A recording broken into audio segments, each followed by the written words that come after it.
All right, we are live, everyone. Hello, and welcome back to Casual Rage. We've got nearly a full house. We're still waiting on possibly one more person. And let's go through it. Welcome, everyone. And welcome for the first time, Open-Airlock Policy. Man. You honor me with that mistake.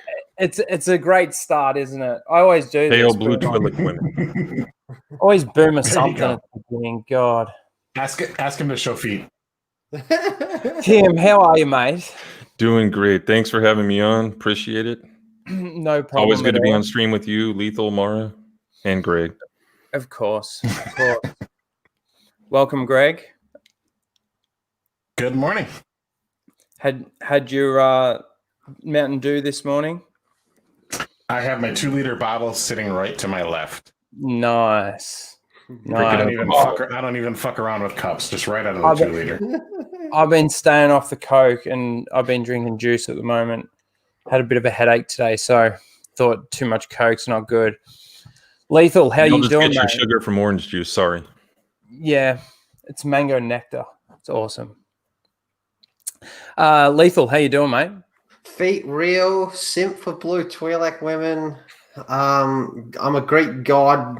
Halo 4 Katana's gonna make this Greek goddess sandwich. Jeremy feet real. Ryan do a handstand. Check my memes. Yeah, thanks, Apollo. He's not in the chat, but he's well represented. Hail Apollo. I just want to say that Apollo is like a million times better than Eric. Fuck Broforce. Yeah, fuck Broforce. I don't think Eric's here either. But I think hey, Lethal, if you're here long enough tonight, I think we've got a perfect video for you. Oh. Being a Wraithal and all. Oh.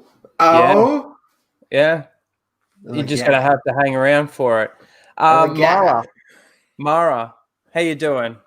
Good morning. Not bad. Not bad? Eric's upset with me.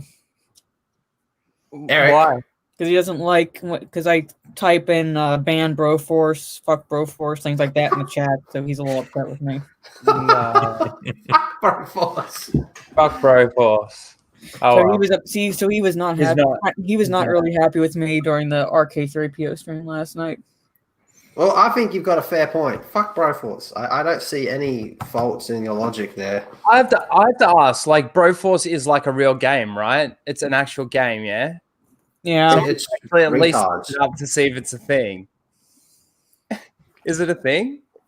I don't know. It's apparently a thing, and Eric cannot seem to get through his head that the more he spams it, the less anyone wants to play it. Every time you say Eric, I keep thinking you're talking about my cat. Let's say hello to the chat. There's Daniel in the chat. Hello, Daniel. Good evening, all. Yes, good evening. It is now good morning here for me. Not for Lethal. It's still good evening. Yeah. And we've also got AFK Bard. Hey, all. Hey, AFK. And we've also got Will in the chat. What's up, Will? Where's his link? Lord Vader. Where's his link? I'm going to have possibly a full... Is Lyndon still streaming? Lyndon's not stopping streaming ever. He streams for a long time, doesn't he? Lyndon is the stream. He does do it. All right, tonight we've got a couple of things to go through, as you can see by the title of the stream. We're going to probably look at that Gina title. Carano, Citizen 333. Thank you for being here. Hey, how you doing? Before we do get into it, though, I just want to throw a massive thank you out to the Fandom Menace for creating this banner. Every person in the Fandom Menace contributed this. It was passed to each. No, he's talking about the account. What? Never mind. Failed joke. He made this banner, and I didn't get it. I'm sorry, I missed it. Go and follow him. I'm going to share his Twitter in the chat, but he made this, and he's made a lot of other banners for a lot of other people as well, and he does such a good job of it. So I just wanted to throw a thank you out there to him for that. Him, her, I don't actually know. Here I am, There's no pronouns in bio. no pronouns. Oh. So yes, let me quickly just share that. It's a him, I can confirm. Yeah, I'm pretty sure. Unless that wasn't their dong pic they sent. There we go.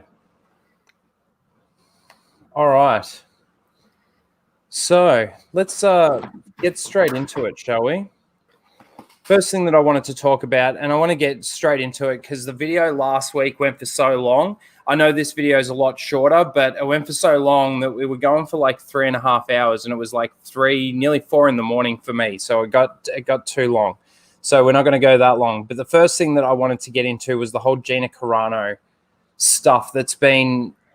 It's just been absolutely insane. I know that a lot of people have already spoken about it. Again, by the time I get around to these things, a lot of people have already done streams. A lot of people have already done videos. So we already clearly know what's going on.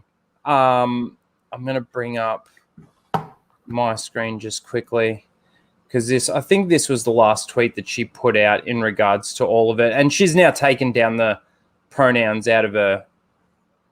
The beep, beep, boop is gone. What did everybody think about that? Just go around the table. About Greg? the actual pronouns, or Tim, yeah, go for it. About how she's handling the whole thing. I mean, again, there's a lot of people coming to her defense, but man, it doesn't look like she needs it. Yeah, that's I think it was fine. I think that in these situations, you not only don't bend the knee, but you kind of have to show you're not going to take any shit.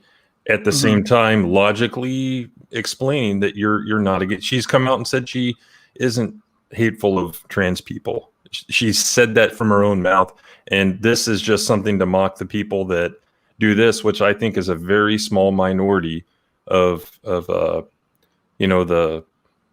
alphabet community. I don't think every single member of it supports pronouns in bio. So there's a difference between mocking that versus mocking an entire sexuality or range of sexualities, I should say. Well, the thing that I find so funny is like I don't put any pronouns in my bio. Nobody's coming after me and telling me that I'm transphobic, and I wouldn't say that I am. It's because she's, obviously the person that she is, but it just, to me, it doesn't make any sense. Like I stand with Gina completely on all of this. Greg, how did you feel and react to it all? I noticed that you put the same pronouns in your bio. I did. I've since taken them down because other people that I don't quite agree with started using them as well. I think it's just it's so hypocritical because if you look in just the Star Wars world, not everybody in general, but if you just look at Star Wars, Rian Johnson, no pronouns. Jon Favreau, no pronouns. Dave Filoni, no pronouns. Mark Hamill, no pronouns. But they're going after Gina for no pronouns.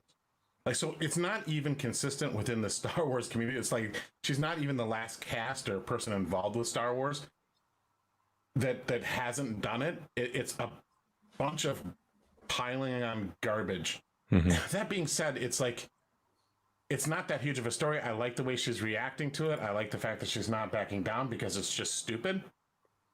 But it's also not that huge of a story either. And it's not going to make The Mandalorian a good show. No, that's right. I agree with that last point. And the simping for her is pathetic. Mara, how were you about this whole thing when she came out with it all and dropped the bomb with the pronouns? Well, part of me got a kick out of it because like she was pretty much trolling them back without coming out and saying she was trolling them back.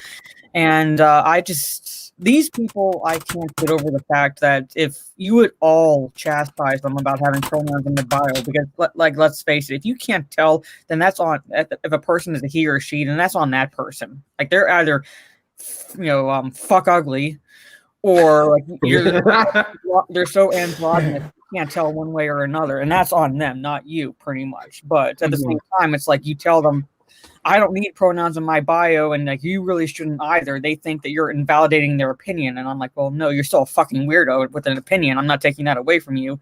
I'm just saying, not everyone has to have pronouns in their bio, and they're retweeting the likes of Star Wars Explained, who literally walks a trans woman, and he's like talking about equality and safe spaces for trans people, and I'm like, yeah.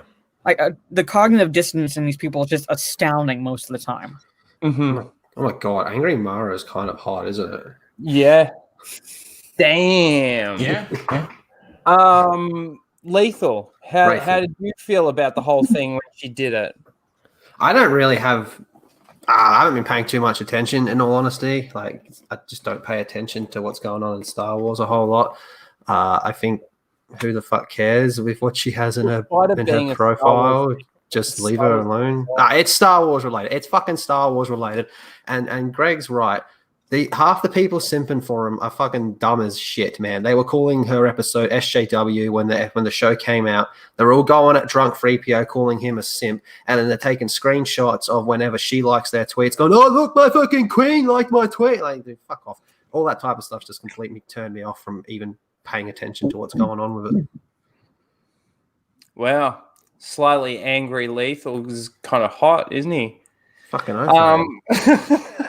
No, it just does my head in. Like, everyone's going at Drunk, calling him a simp, but then the second he gets any form of attention from her, rightfully so, he's doing it as a joke, as a meme, and other people are in the comments being like, "Oh, Drunk 3PO, what are you doing? When are you going to get her on a show? What's going on, Drunk 3PO? Oh, look, she liked my tweet. Time to stop whatever we're doing and talking about it." Like, what the fuck? What the fuck, man? I thought you guys were done with Star Wars, and then you go and see episode 9, day 1. What the fuck? I thought these people said, "Oh, we're sick of them. We're sick of them fucking using fucking nostalgia to get more out of Star Wars." And they're going, "Oh, look, it's X-Wings. What the fuck's going on?" That's why I don't pay a whole attention to this type of stuff, because I think it's just retarded on every end. Well, I think they just need to leave, like us. I say us. I don't use the fandom menace hashtag either. But this community in general, the larger community, just leave her alone. It's almost like everybody's just stalking her thing. And I know that there's the running joke with Drunk and everything, and wanting to get her on a show. Just let her do her thing. Let's support her. We'll push back against some of her detractors, but then let's just move on. Well, simple as that. That's what I do. That's what I do, and I just can't get over like the people that actually tag her in their tweets. Like, notice me, senpai. Notice me, pretty much. And it's just, yeah, exactly. And let's be real. She's a pretty background character that was involved in 2, maybe 3 episodes, and barely at that, except for the one. And it's the one episode everybody in the same community says was a filler garbage episode.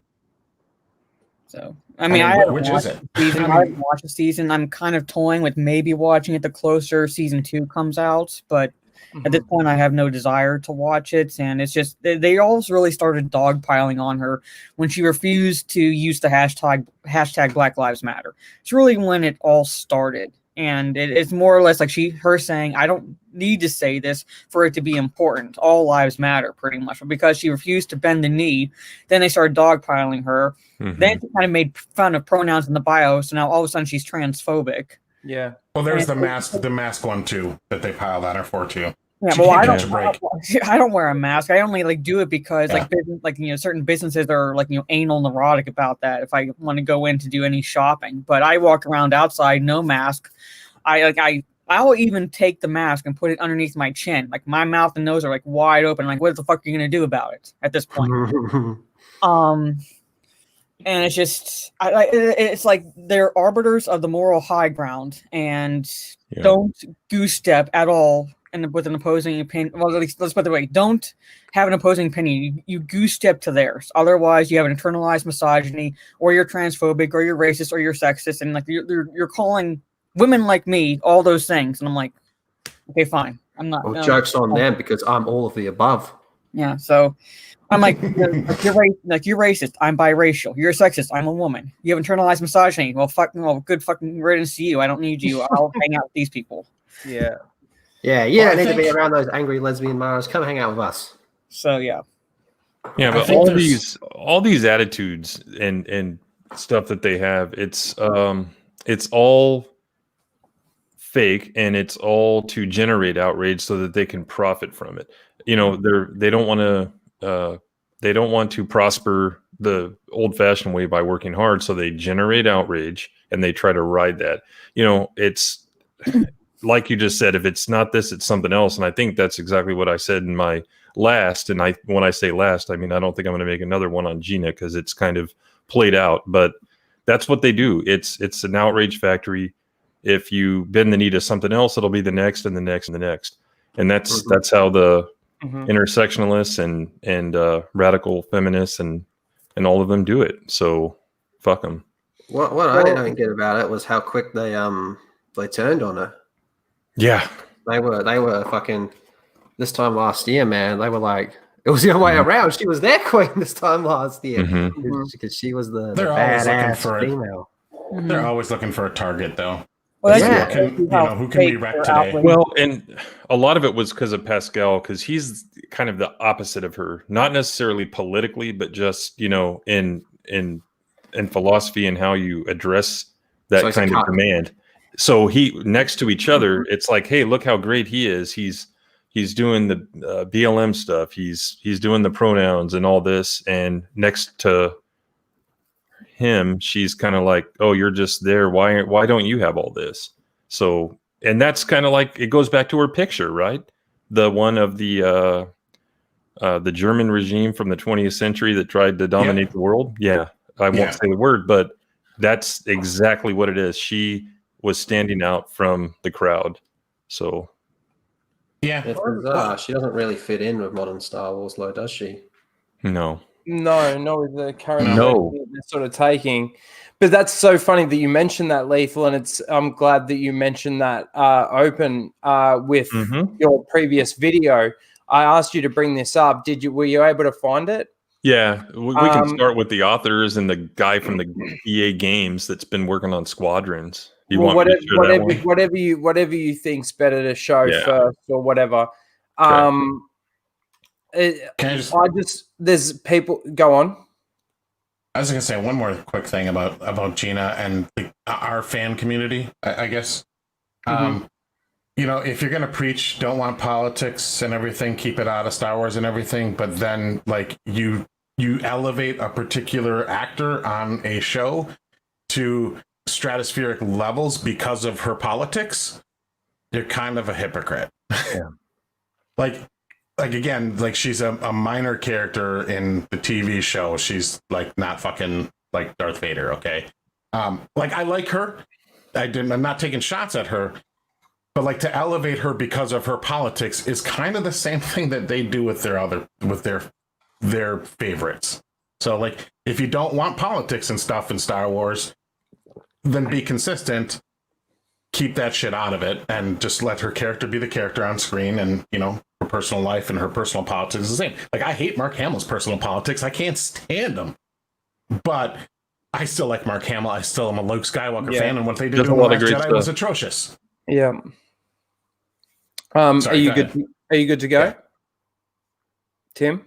Yeah, I'm ready. I think I just because I saw you typing, I wasn't sure what. No, I was answering Will's question. Yeah, she's Italian and just a mix of different European backgrounds. So he was asking what ethnicity Gina was.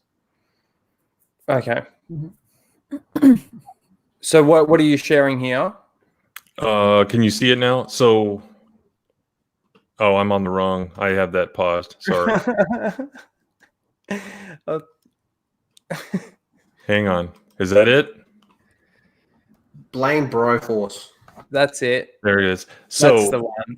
So who is this? Broforce.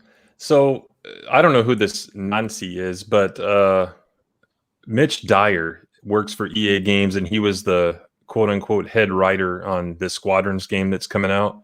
And then E.K. Johnston, of course, that Ryan Kinel has covered for, pretty much since he got his channel, is one of the authors of the new books.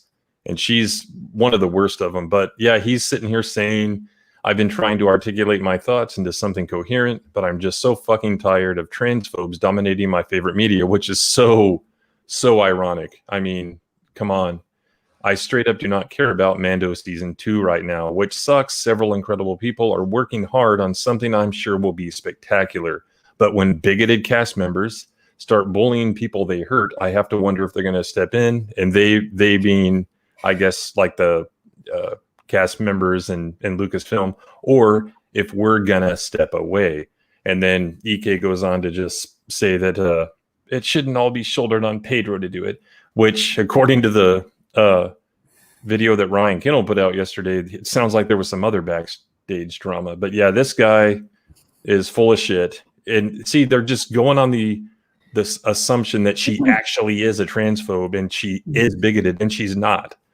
So this Mitch Dyer comes across as like the only really sex he has is with his two hands. He calls one for a happy, he goes one Pedro for a happy wank and one Gina for an angry wank at this point. Yes. Jesus. Yes. Fucking hell. Even by my standards, fucking hell. Both my hands are happy wanks. Just for the record. Angry wank. And as far as I know, both of these people here, and it's funny that they're hooked up because it's a game person and a novel person, but then you have, Mr. Old Ed the other day saying what he kind of mocking her about the mask. I don't think they're not employees, obviously, but they're definitely contractors with Lucasfilm, right? I can tell you, like in my company, if I had a contractor, and I work with a lot of them, if they were out there just talking shit about me or someone else in my company, they would be out the fucking door. There would be some kind of breach of contract or something. So this being allowed, I don't remember this ever happening during Lucas's era when he owned it. Never. And do you know what example I use is Troy Denning. My God, have you seen the shit he preaches on Twitter? Fuck me dead. But he seems Stackpole blocked me. Oh, really? Yeah. That's rough, man. He's good. But with Troy Denning, you would never know his politics if you didn't follow him, because he's not out there going fucking crazy, putting it on people. You wouldn't be able to tell what his politics are by reading his book, and you never see him go at anyone. But he's very firm in what he believes in. He actually replied to me several months ago when I opened up Star by Star, the hardback, and it was signed by him. And I'm like, fuck, I must have had this signed at Celebration 2. And I totally forgot about it, but I posted it and I tagged him, and he's like, glad you enjoyed it and blah, blah, blah. So he probably didn't look on my profile, but anyway. Yeah. He's cool. He's happy to reply to people. Yeah. But here's Ray Carson, who, is another one of these new authors. And this is something from way back in March. So basically this, and then you can see here, this is E.K. Johnston. She deleted her tweets because she was saying terrible stuff about Rosario Dawson. But it's funny that this is exactly what I was talking about earlier, and what Mara kind of talked about, how it's one thing after another. So yay, we have Rosario. Then, oh no, she's simply being accused of assaulting, quote unquote, and not even criminally. This is a civil lawsuit by someone because this person was trans. Because from what I read, it almost sounds like they called her a he or him a he, whatever it is. And then they didn't like it. Well, then this person is saying they beat them up. The whole family, like Rosario and her mom, which is really hard to believe. But point is, as soon as they found out, look, they're piling on her with no evidence. So, Rosario is obviously, she has, some African heritage, whatever else, some on the Spanish side. And, she came out as bisexual, but that's not good enough, because as soon as you do something that goes against the agenda, then you're canceled. There's almost a hierarchy, and it's purposefully a complex web so that they can just generate this outrage. So here it is, 8 months ago, they're doing this. And then these same people are now attacking Gina. So who is their ideal person that they want to start in the show? That's my question. My question is, if they're so upset about her being in the show and they all walk away from the show, who have they got left? Most of us are done. Most of us are out. Yeah. Yep. Well, after watching the Mandalorian trailer, which we will have a look at shortly, but after watching that, like, I was definitely not as excited as I would want to be as a Star Wars fan. Like, I said in my sort of quick review, moving forward in this universe, who wants to move forward into the universe that they've created from where the Mandalorian is? I personally aren't that excited for it. So this is the thing, like, I don't know. How does everybody when I see that feel trailer? When I see What's that that? trailer, I think, okay, a few years before this show's happening, like Cuck Winded's books happen. So I just don't give a fuck about it. I don't care how much it looks like Star Wars. I just think of that's not the universe that I grew up in. So, oh look, it's this, it's that. It looks like Star Wars. There's a bantha. We went to Tatooine again. Who cares? It's all stupid. So I don't see how anyone can enjoy this show that that doesn't like the prequels. You can't separate them. The shots look good. Like they do look good. It looks good, but that's the trap. That's The trailer itself is just look. If you get hyped for it, great, more power to you. But the trailer itself just came across to me as like if you took away the special effects and the epic music, what do you have? You have literally a road trip buddy cop movie with Mando and Baby Yoda. Yeah. Because the whole point is him taking Baby Yoda to wherever, which if it ends up being, I hate saying Baby Yoda, I hate that thing with the passion, but me too. The space gremlin, I'll call him that, space gremlin. The child. Like take him to his home world. It's literally a thumb in the eye to Lucas because Lucas explicitly stated he wanted Yoda's species and homeworld to remain a secret. Keep that mystery to that character. Like, don't delve into his origin story or whatever. So if they were to do that and imply, like, this because it's species related to Yoda, and like this is a home world. Well, now you've taken away that mystery and you've kind of given a big middle finger to Lucas. And anybody who's hyped for this trailer and sees nothing wrong with that, like, okay, I'm sorry, I'm kind of done with at least the Star Wars fandom as it is right now. But like, don't call yourself a Star Wars fan, like a fan of the Lucas era, and then praise what they're doing here. Precisely. I just wanted to address this. Sorry, Greg, go and give your thoughts. I was just going to say, like, I don't think Disney Lucasfilm is capable of closing a book or closing a chapter. So I don't think they'll ever get to Baby Yoda's homeworld, because then the story ends and what happens to Baby Yoda? They lose their cash cow. It's a mystery box. It's modern TV telling. You start off a series or a season with this big mystery box or some cataclysmic event that's going to happen, and then the characters have to figure it out through the course of the season, and then in the last episode, yay, everything is resolved. And the writers have to figure it out too, Greg. Yeah, and I don't think they're capable of it. I don't think they're ever going to get to Yoda's homeworld, so I don't think that's going to be an issue. But you still have to, it's like you said, Tim, when your bookends are the Aftermath novels and then The Force Awakens, I don't care what the journey is. Nope. Like, you're going from a shitty location to another shitty location, and you have to try and connect the two, or you have to just say fuck it and ignore it.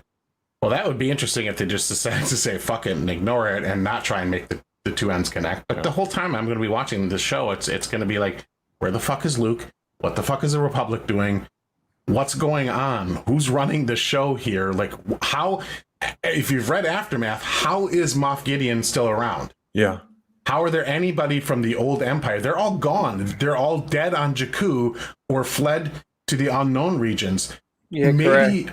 Maybe a pocket might stay back and didn't get the message to go to Jakku for the suicide mission, but like, even then, where are they getting their resources? How are they getting all these speeders and where are they getting their money? How are they operating? Think about the book. I didn't even think about the connection to that. Mm-hmm. That's Like, that makes it garbage, man. that makes season one Aftermath. that makes season one so much worse, actually. Like so much worse. Well, it's That's again. probably- They made this new canon, which I hate using that term. It's post-Disney continuity. They did that just to, everything's going to start over and it's going to be all, lined up. And they've broken it more than the EU ever did. And I can make an hour-long video on how. So By fucking miles, man. Not even close. Like, dude, the biggest EU contradictions is TCW. That is the biggest contradiction by far.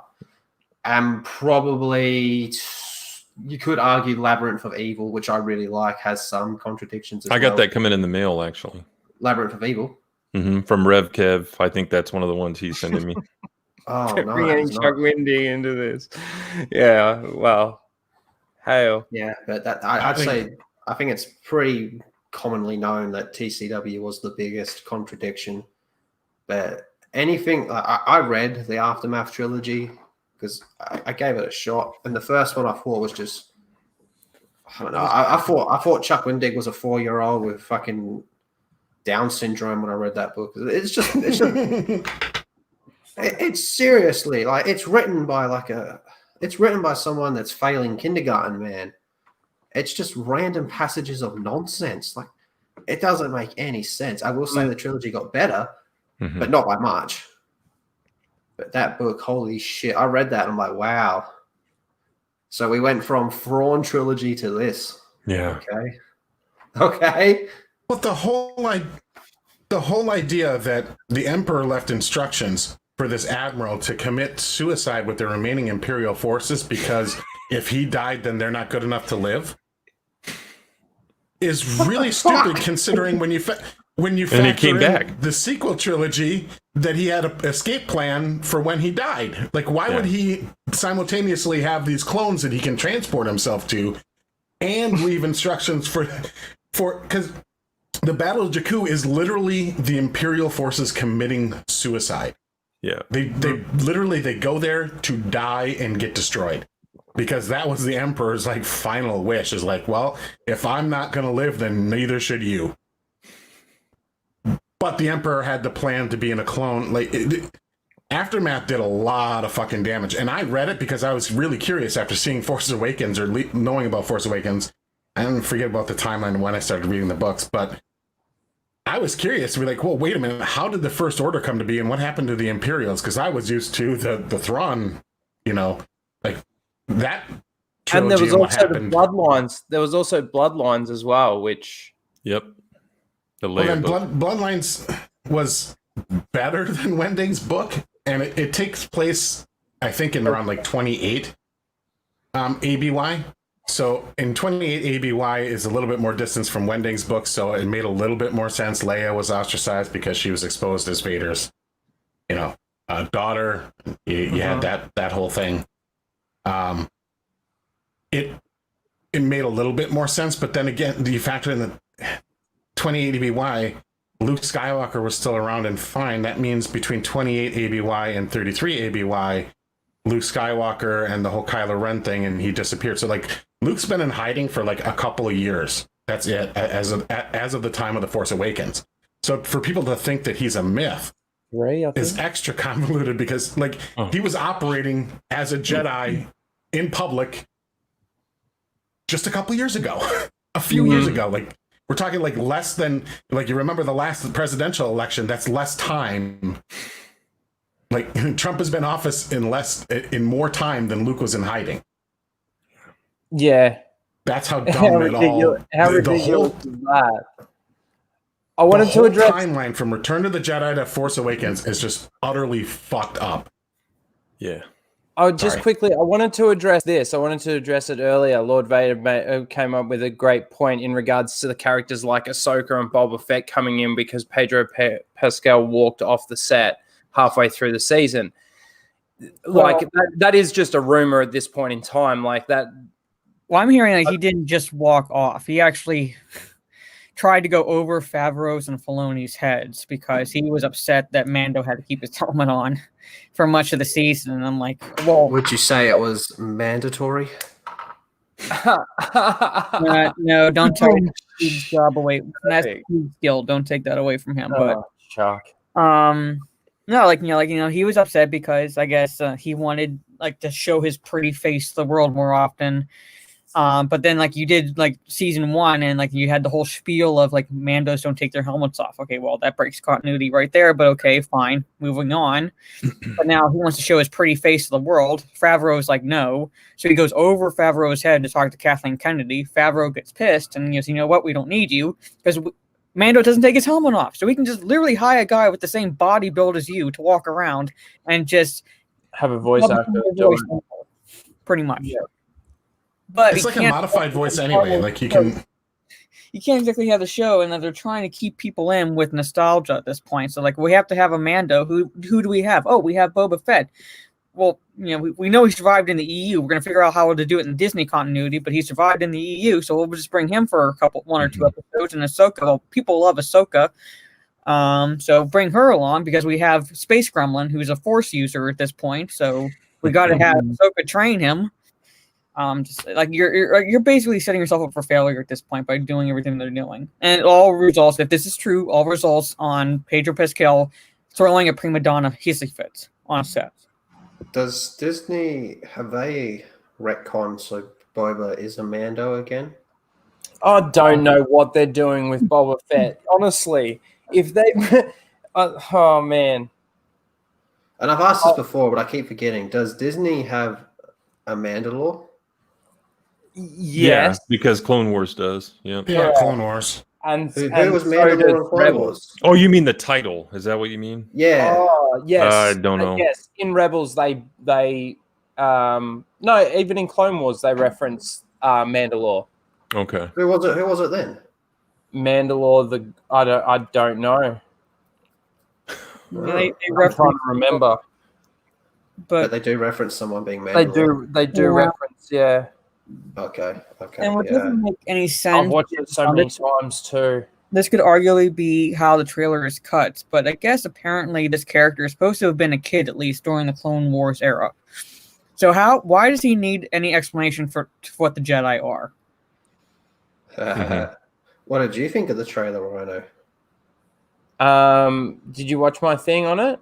I have not. I definitely feel like it. Well, it definitely looks and feels more like anything Star Wars that we've had, but that doesn't give it a pass at all in my book. For me, it kind of felt a little hollow because we're moving forward into a future that I just don't care about. There are so many things that I need answered in regards to tracking fobs, in regards to Baby Yoda's abilities. I hate having to call it Baby Yoda. And again, I've watched so many other people's reactions, and the reaction to that Baby Yoda bit and jumping out of the thing and pushing the button and oh my God, seriously? Yeah. Are we reduced now to this? We've got to give it a pass because of cuteness. Seriously, I give him a pass because of cuteness. But are you seriously? Stop chewing on that. And Luke's going to be in this season, isn't he? Well, this is the thing. I saw that from World Class Bullshitters was the first person to point that out because he actually had a zoomed in shot of the X-Wing. Oh my God, X-Wings! Oh my God, remember X-Wings? I might just play through it without the sound. Do you remember X-Wings? Oh, I remember X-Wings. S-foils are in attack position. Look, I remember that. Remember? No, I want the sound because I swear to God that the voiceover lady is Lady Bane. It's like here goes Lethal. Here goes Lethal. She sounds like female Bane. And I want Lethal to react to it. We need a picture of the chick from Mandalorian with a Bane mask on her. Bring it to me. I require a ride. All right, let me share this with sound then. Mandalorian. It'll get claimed. Wondering if Disney continues. Remember Star Wars? Remember? It was weird. I didn't get claimed on my actual reaction. Oh, John And I watched Williams it. did not promote you Disney, on that for all one, of its did he? Disney, for all of its faults, has been pretty decent when it comes to like not claiming and blocking content compared to the other studios. They For took sure. down 2 of my videos in the past. I see Kimberly is in the chat and Will. I remember. I'm sorry, I started it. All right, let's see what Bane thinks about the trailer. Let's watch what's. Yes, I haven't watched this before. I will say the one thing that I do like is the ship. I don't know. I'm a fan of ships. So I want to get that Perhaps in you're there. wondering why he liked the spaceship. What? Yeah. Don't ask why. Yeah, I'm not. Ah. See, it looks cool. Looks pretty awesome. Make someone call that planet Earth in the background. Jeez. We call it Earth. Oh yeah, that looks like America. Oh my God! Firefly is back. People are being,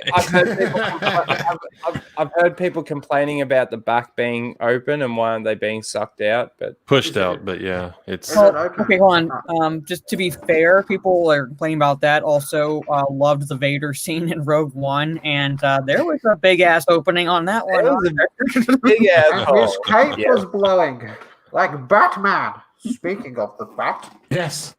But my theory on that, Use the Force to grab the plans. Yeah.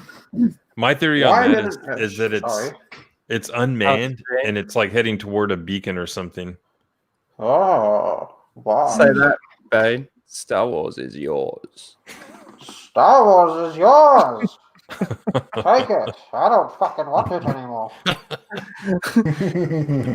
How come in episode 5, Darth Vader didn't use the Force to lift Luke after he jumped in Bespin?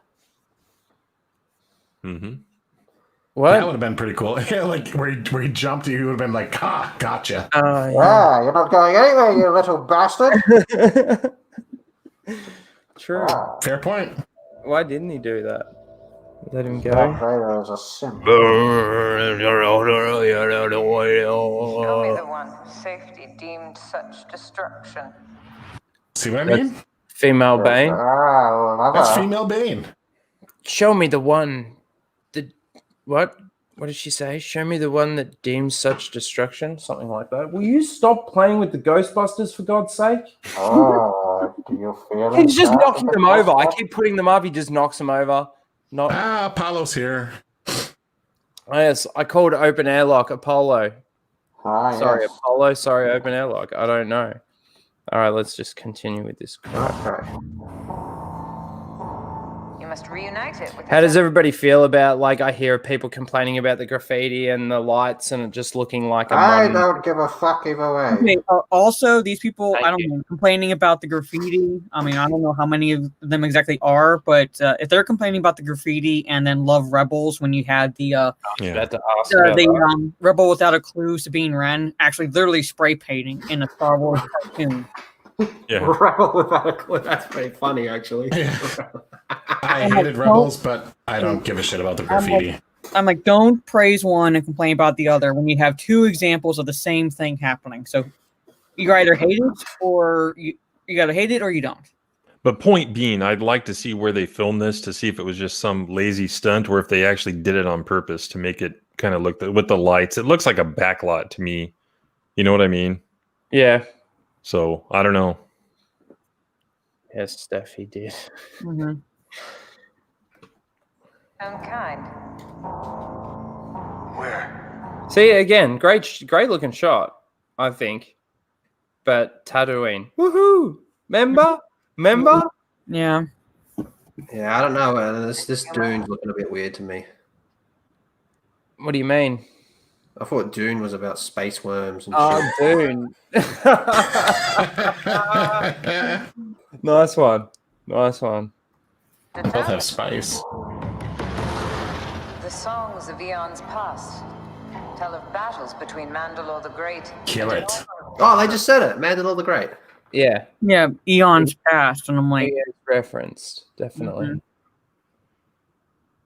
And here we got New Asgard. Yeah. Morning time. Oh, you New Asgard. 69. I like killed that. Thanos. Well, this is obviously Mon color because, like, look You at see all some the- Quarren, yeah. Yeah. Yeah. Or at least it's an aquatic planet, so Hmm. Oh, like Camino? Yeah. I remember Camino. yeah. It's called Jedi. Yeah, this is. We'll call this not Camino, like we call the other planet not Hoth. I don't even know the name of the other planet. What's it called? I have no idea. Crate. Gotham City. You mean the Gotham? red sand planet? Yeah, The that's Yeah. Salt great. Planet is Crate. Yeah. Yeah. Oh, come on, you gotta remember that. Saltier No. than Crate. Read it through. No, not Hoth. We'll just call it not Hoth. Great. Now Fuck that it. was a fucking awesome character. A lot of love for Tom in the chat. Hail Tom. All right. Now, there's a lot of talk about this. What do we think? Like, Lethal, I know you don't care. What do we think about her playing Sabine, if that is the case? I'm very curious. Is that Sabine? That's I guess the rumors that's supposed to be Sabine. Wren. rumors, yeah. Oh. I can't tell, to be honest. See, I think Well- here's where they need to do a Ryan Johnson and just like Mando Caesar and like Officer, like just like that. But like, Like, okay, that's hold what on. you get, and then he can be like, "That's what you get for being on Rebels, bitch." So does this imply that they're like she's either still searching for Space Aladdin or she's done? Because at the end of Rebels, she and Ahsoka literally go off to search for Space Aladdin, Thrawn. And the end of Rebels is 5 years because it's the end of Return of the Jedi, right? Yeah. I don't know. I So, can't remember. But it like, is. goes off. Yeah, she goes off with Ahsoka to find Yeah. her. So this is 5 years after. Yeah, I this just- is 9 or 10 ABY. So I think. Yeah, go on. Go ahead, Ryno. No, go. I Please. think it's Ezra, and he's transitioned. There you go. love it, brilliant, Because he's absolutely darker skinned, Yeah. as Sasha Banks is. So yeah, that's my theory. And if it isn't, then Star Wars is transphobic. Yes. Yeah. I Always like was. that. I love that theory. That's perfect. Look. Plus, There's definitely parts of Rebels that I didn't mind. There's definitely parts of it that I thought were ridiculous, especially when it comes to things like helicopter lightsabers. But I just don't like how now they're thinking that Star Wars is something that everything needs to be connected. Again, it brings me back to season 1. When we got told about what this series was about, it was going to be about a bounty hunter that goes out and collects bounties, and that's what I thought it was going to be. There wasn't really going to be much force. They might have brought a little bit in, and I didn't mind if they brought in a cameo of it here and there. But to have it as such an important part of it now, it's like Ahsoka being such an important part to everything, and bringing her into this just proves my point. The fact that that's where they feel that everything, like I said, needs to be connected. It's just.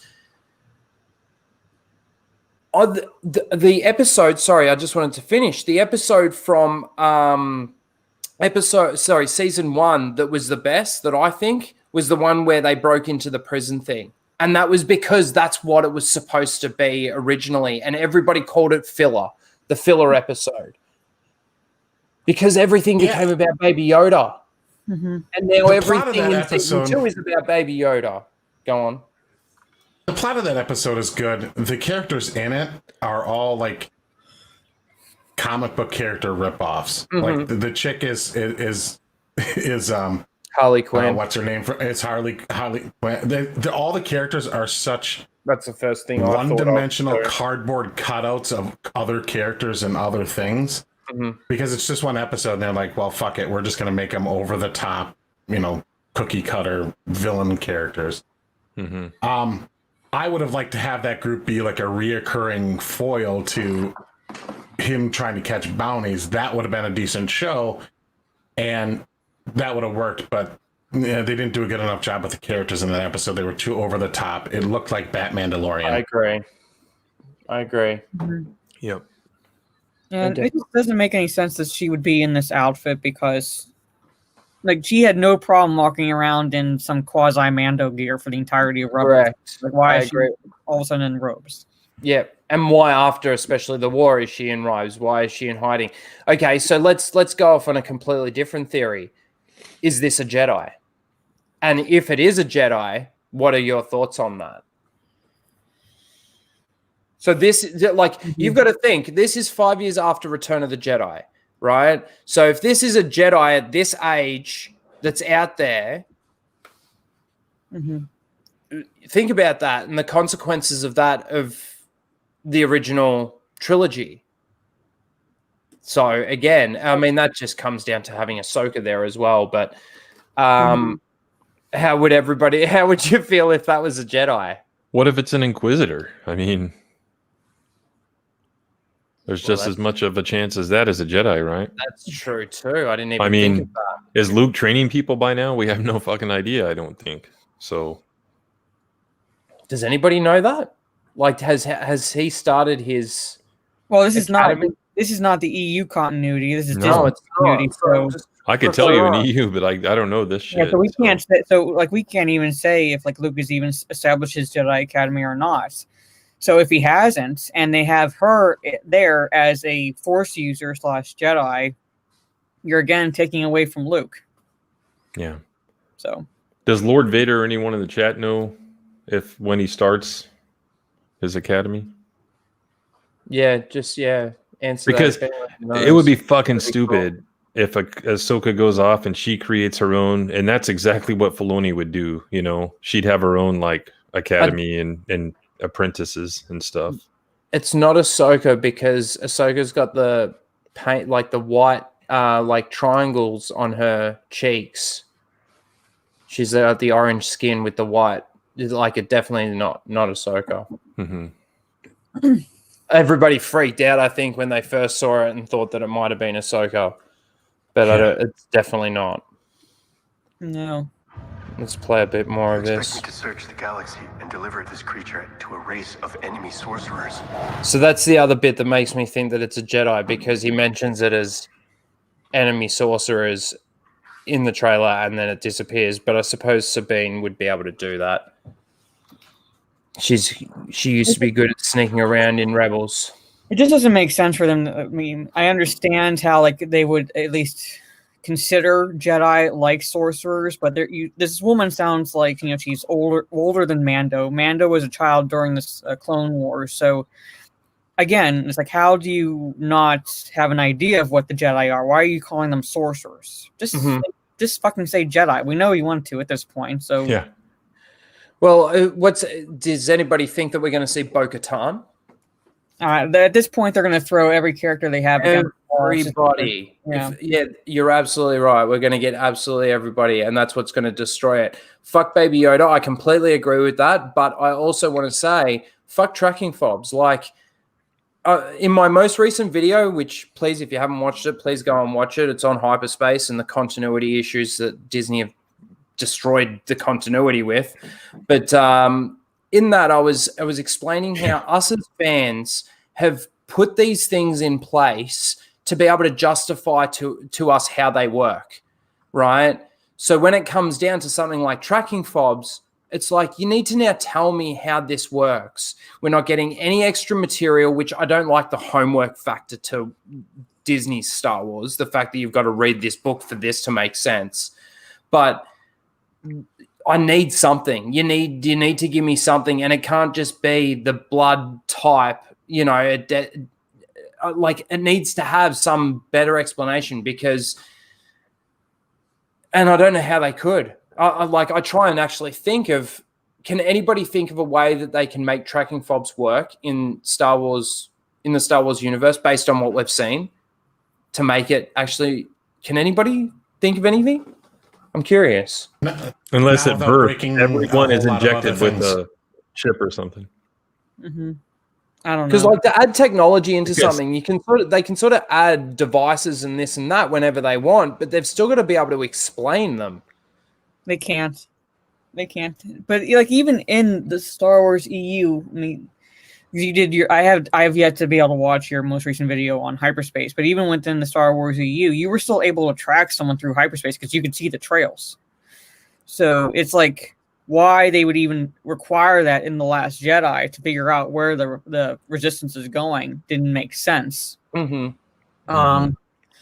And I don't know, like nothing in what Disney's done makes sense because it's just like they threw out the EU and then they're cherry picking from it, but they're doing it in a way to try to make theirs make sense, but it actually does the opposite. So now you have to read this book to understand this show or this movie. And why couldn't they use a tracking fob to find Luke? You know, 30 years later. Maybe on Tatooine they didn't inject you at birth with some kind of chip or something. But his temple was built. They have a 10-year range as to when it could have been built. They haven't established that, and it's 5 years after this. So he's not training. I think maybe Kylo is like very young. He's not even born yet, right?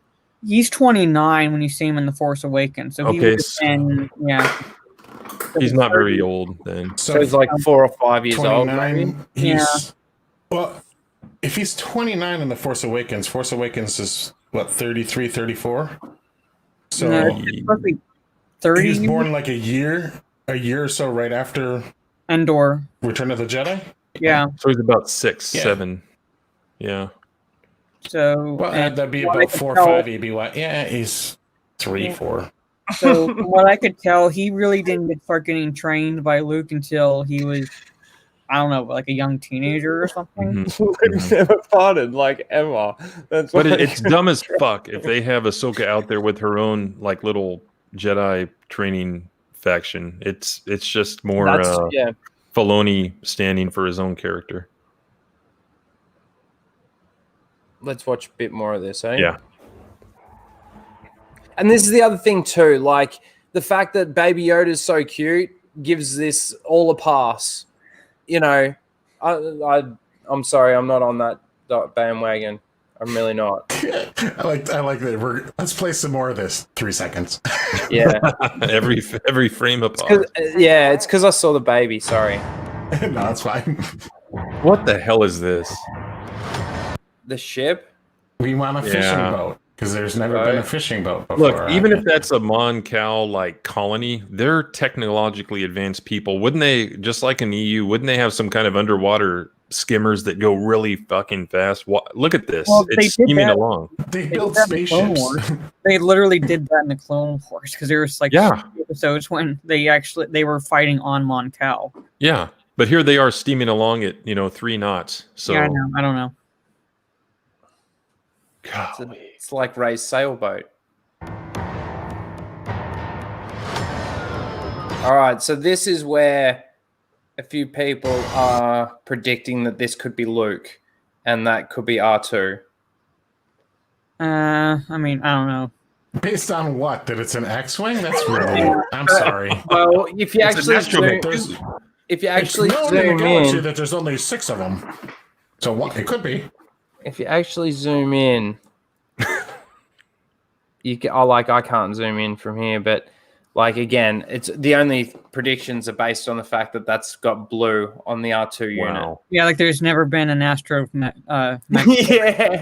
on it other than R2. Well, droids aren't built on assembly lines; they're built in Anakin's backyard. Yeah, you order this do-it-yourself kit from Droids R Us, IKEA, and then Space Amazon delivers it, and then you assemble your own droid because that's the only way droids are made.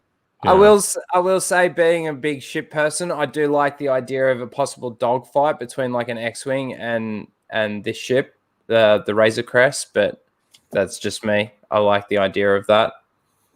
Again, it's all about just the visuals for me at this point in time. It's not really about the story or anything like that. Looks cool. Like that. That looks awesome. Doesn't it? Yeah, I'm saying, like, yep. Special effects and the music is like really what makes this trailer. But if you take away both those elements, buddy cop road trip movie is This is the trailer to The Last Jedi. Looked cool. Everybody's like, "Whoa!" He said it's time for the Jedi to end. And people were speculating, and it looked pretty, right? This is season 2. Is The Last Jedi. I'm telling you. Force Awakens tricked people. Season 2 is going to be the reckoning. I don't remember him being actually wanted by the New Republic. I don't recall any of that. Okay, I Well, have think watched that- season 1. I So didn't even. why would they care about one lone Mandalorian? Yeah. Doesn't make any sense. Unless he did something or stole something. Who knows? Sorry. What was that? Well, unless he did something or stole something in the previous scene, maybe it's possible that he then becomes a wanted man, or they figure out that he was responsible for the shit that happened on their prison ship. Mm-hmm. Yeah. Maybe, yeah. I find it funny that we only But then, get the hold one. on, pause it one more time. If that's the case, then why the fuck did those X-Wings let them just fly right by in that episode when they blew the fuck out of that space station? Why? I wondered that. Like, there he goes. You know, you're going to blow up this space station that a ship is escaping from. That made fly right past them. Yeah, well, why does a babysitting nurse droid take the child he's caring for on a high-speed speeder chase into a town full of hostiles? Yeah. Oh, you want logic in Star Wars? You're too late for that. And the Mandalorian is guilty as the sequel trilogy when it comes to shit like that. It just looks better and doesn't have the political messaging, so everybody eats it up. I haven't watched the season 1 yet, at all, Lord Vader. So I have literally no clue as to what happened. But I still say, even with the prison break, even with him breaking into the New Republic ship, the New Republic is not. Oh my God, they're not going to care. They might try to track him down if they see him, shoot him on sight, but they're not going to care enough to track him. They don't even care about the First Order forming for later in later years. So clearly, the New Republic in the Disney era is like the worst government in the history of the galaxy. They they do nothing. They accomplish nothing. They allow slavery. They allow the empire or empire remnants or a new empire, whatever you want to call them. Final Order, Third Order, who cares? They allow them to just completely build a military right under their noses. It's worse than the old Republic under the Valorum administration. 10 times worse, because you could see the internal bickering, and I could see a Republic folding and separating into factions. The New Republic is completely useless. What do they do? Yeah. I don't know. And Apollo, I'm going to try to get a picture of me doing a handstand. I'm not going to do it on my chair as it is right now. I will literally kill myself if I try to. Yeah, we don't want her to break her neck, Apollo. Jesus. Yeah. No, we don't. It would be a pretty cool picture, though. But don't do it. I like this shot right here. I do. And this is another thing that I will say is some of the characters in The Mandalorian I actually do like. I definitely like the Grief Karga. Is that how you say his name? Yeah. Baby, you got a stew going. His character's really cool. Gina Carano's character, I had my problems with when she beat up the Mandalorian, and everybody talks about it, punches the helmet that can deflect laser bolts, but it puts him down. Unless she's got do you remember in Pacific Rim with the elbow rocket? Yeah, well, I was just gonna say it's the same shit we see in monster movies. Like, a nuclear missile won't defeat it. We need to build a bigger robot with a sword or a big fist to punch it. Yeah, it's the same kind of shit.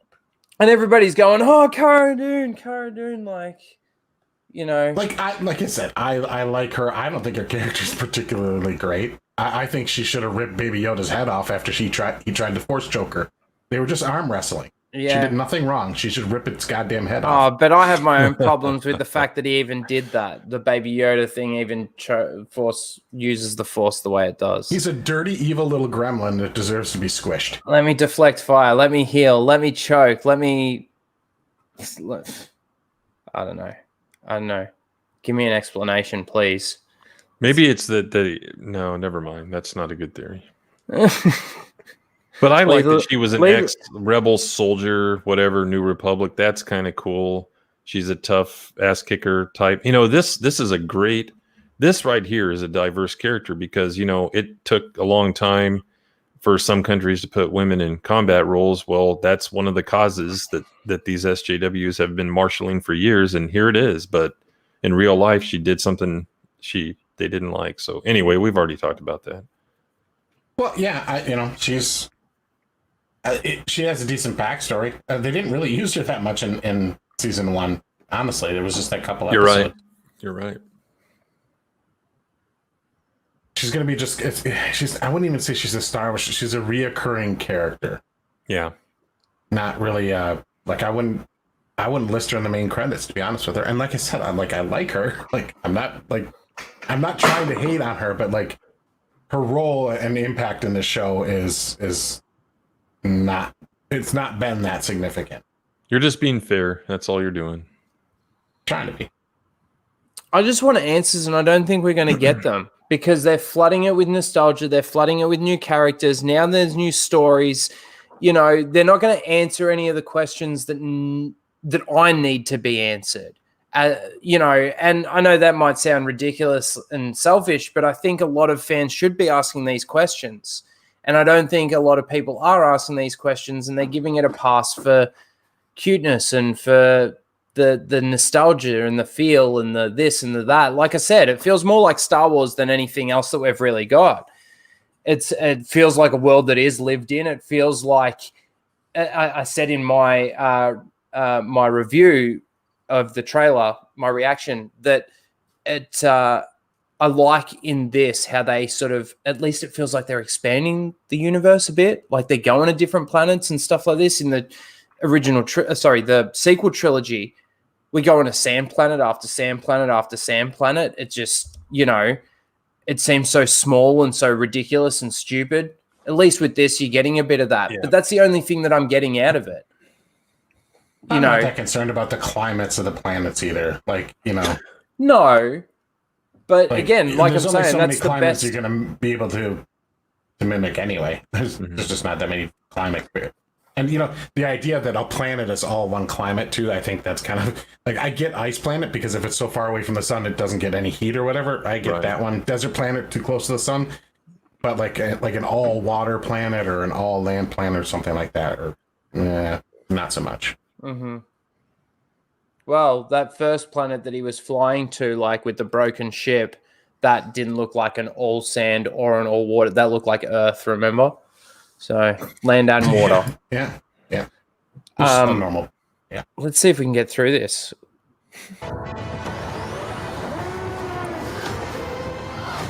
This is no place for a child. Wherever I go, he goes. The snow planet. So a lot of people are talking about it being Ilum now, especially I think it looks more like Ilum than Hoth. A lot of people are saying Hoth.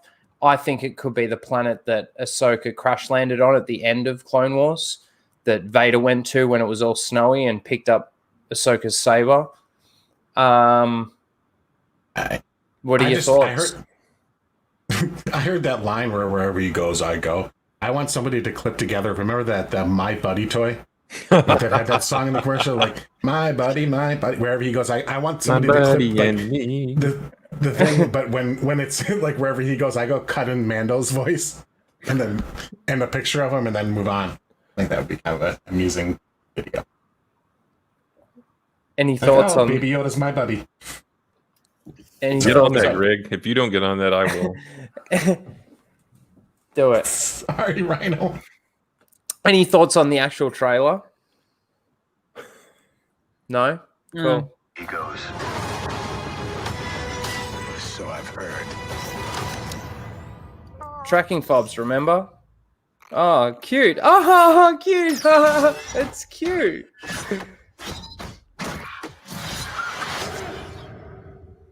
See, this is the shit that I want to see. I want to see some fucking action.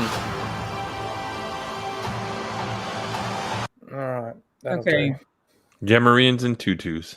Okay. That'll do. The baby space gremlin was willing to force choke Gina Carano's character, but he has to hide during that scene. Mm-hmm. Well, it's just, we need him to do something cutesy and not too expensive to do, so we'll do that.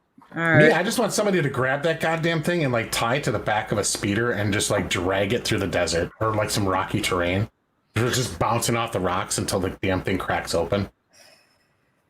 I think you're all being way too harsh. I'm just like, okay, at this point, if you think it's cute, more power to you. It was just literally created to be a marketing gimmick. It was literally created to bank on your nostalgia because they could have picked any damn alien race they wanted to in the Star Wars universe to make a baby out of. And they picked the species that's going to pull on the heartstrings more. I'm sorry, you all got played. You all got suckered into watching the show because you have a little cute space gremlin in the show that has no explanation to why it's able to even do any of this. Oh, it's 50 years old, but it's still a fucking baby. It still needs to be trained. Like it has the mental development of a child. Yeah, you suckered in because it's cute and because it's pulling on your heartstrings because you wanted Star Wars to feel the same, and they picked Yoda species, so you got played. Have fun with Mandalorian season 2. I might watch season 1. I might even watch season 2 because my year end will be at the end of November for the free Disney Plus. We'll see, but everything I'm hearing tells me they break lore left and right in this show, but people don't care because it feels like Star Wars. Okay, fine, watch it. If it feels like Star Wars, you have. I don't think we're being too hard on Baby Yoda because Baby Yoda narratively ruined the show. Like, I don't think he was 100%. I don't think he was being 100% serious. Yeah, I know, Tom. But yeah, no, I get. Go on. No, I know. But it's not just the fact that he's cute and people squee over him. I mean, that can be kind of the Baby Yoda squealers go a little bit too far too. It's the idea that the show is centered around him, and that's not what we were promised. It's like he basically, I don't want to watch a show, but like make a show about him and do something else, and then make a different Mandalorian show. Then, like, I want a bounty hunter, and not one that just uses a little freaking proximity beeper or whatever the hell to easily find his bounties. I want somebody that like has to do some investigative work, has to like have a team of people he relies on around him, a little bit A-Team, a little bit kind of Knight Rider, something that would be a little bit darker for the Star Wars universe. And you want to do your lighthearted stuff. Well, you tried that with your stupid what was the show after Rebels? Resistance. Resistance. Yeah. I watched the episodes and I wanted to kill every character on that show. Well, I with all this Pedro Pascal stuff and him walking off the set and all that, the rumor with all of that, I feel like there's more validity now to Ahsoka coming in and taking the Baby Yoda character out of the story, right? So that they can now do their own separate TV series or movie or whatever they want to do, and they're going to move Baby Yoda into an Ahsoka series somehow. Especially if they can't do anything with the Mandalorian, because again, they can't go into season 3 with this Baby Yoda thing. They just can't. I didn't think that they could do it in going into season 2, and they're going to push through with this same narrative. 3 men and a baby in space. I don't know. Are we being too harsh on it? Are we just looking at it through pissed off goggles because we're being pissed off by the trilogy and all this kind of stuff? I don't know. I don't think we are. I think it's a little patronizing because every vehicle and every alien, Favreau let's use all the originals, because all the aliens in the Disney trilogy, what the fuck is that? Like, they barely had any original or prequel aliens even, right? So it's very patronizing, like, oh, let's satisfy them by just making it look. I don't think feel is the right word. I think it looks like it, but when you start watching it, it really doesn't feel like it. It feels different. It just doesn't. It doesn't have the feel when people are talking and interacting. To me, it doesn't. But it looks like it. If you watch a trailer with the sound off and don't know what the story is, it's like, hey, look, there's Gamorreans and Quarren and all that stuff. But it's almost like they're trying to appease fans like us, the old ones, but it's just an empty gesture because it's still set in that shitty universe with lack of logic and no storytelling. Yes, I agree with you there, Tom. But I will say it was definitely promoted when it first came out to be a bounty hunter, a Mandalorian being a bounty hunter. That's what I thought we were going to be getting. I thought that we could stay away from all of this other stuff and just have a story that just takes place. Yes, you can have your overarching story throughout the episodes, but have these individual little missions, quests that he goes on. Mm-hmm. Have a special episode where you get one, a story that goes over 2 episodes and that's it, and then you move on to the, I don't know. That's how I saw it. That's how I thought. That's what I thought we were going to get out of it. And again, I talk about season 1 and that one episode in the middle there that's what the show was promoted to be, but everybody called it filler. If they had have started it without bringing in the Baby Yoda species at the end of the very first episode, introduces a character that, maybe they were hiding it. I don't know. Maybe Kathleen Kennedy did bring it in. Maybe it has nothing to, I don't know, but I just think, where is this story going? They can't move into season 3 with this character. Surely not. That's my thoughts.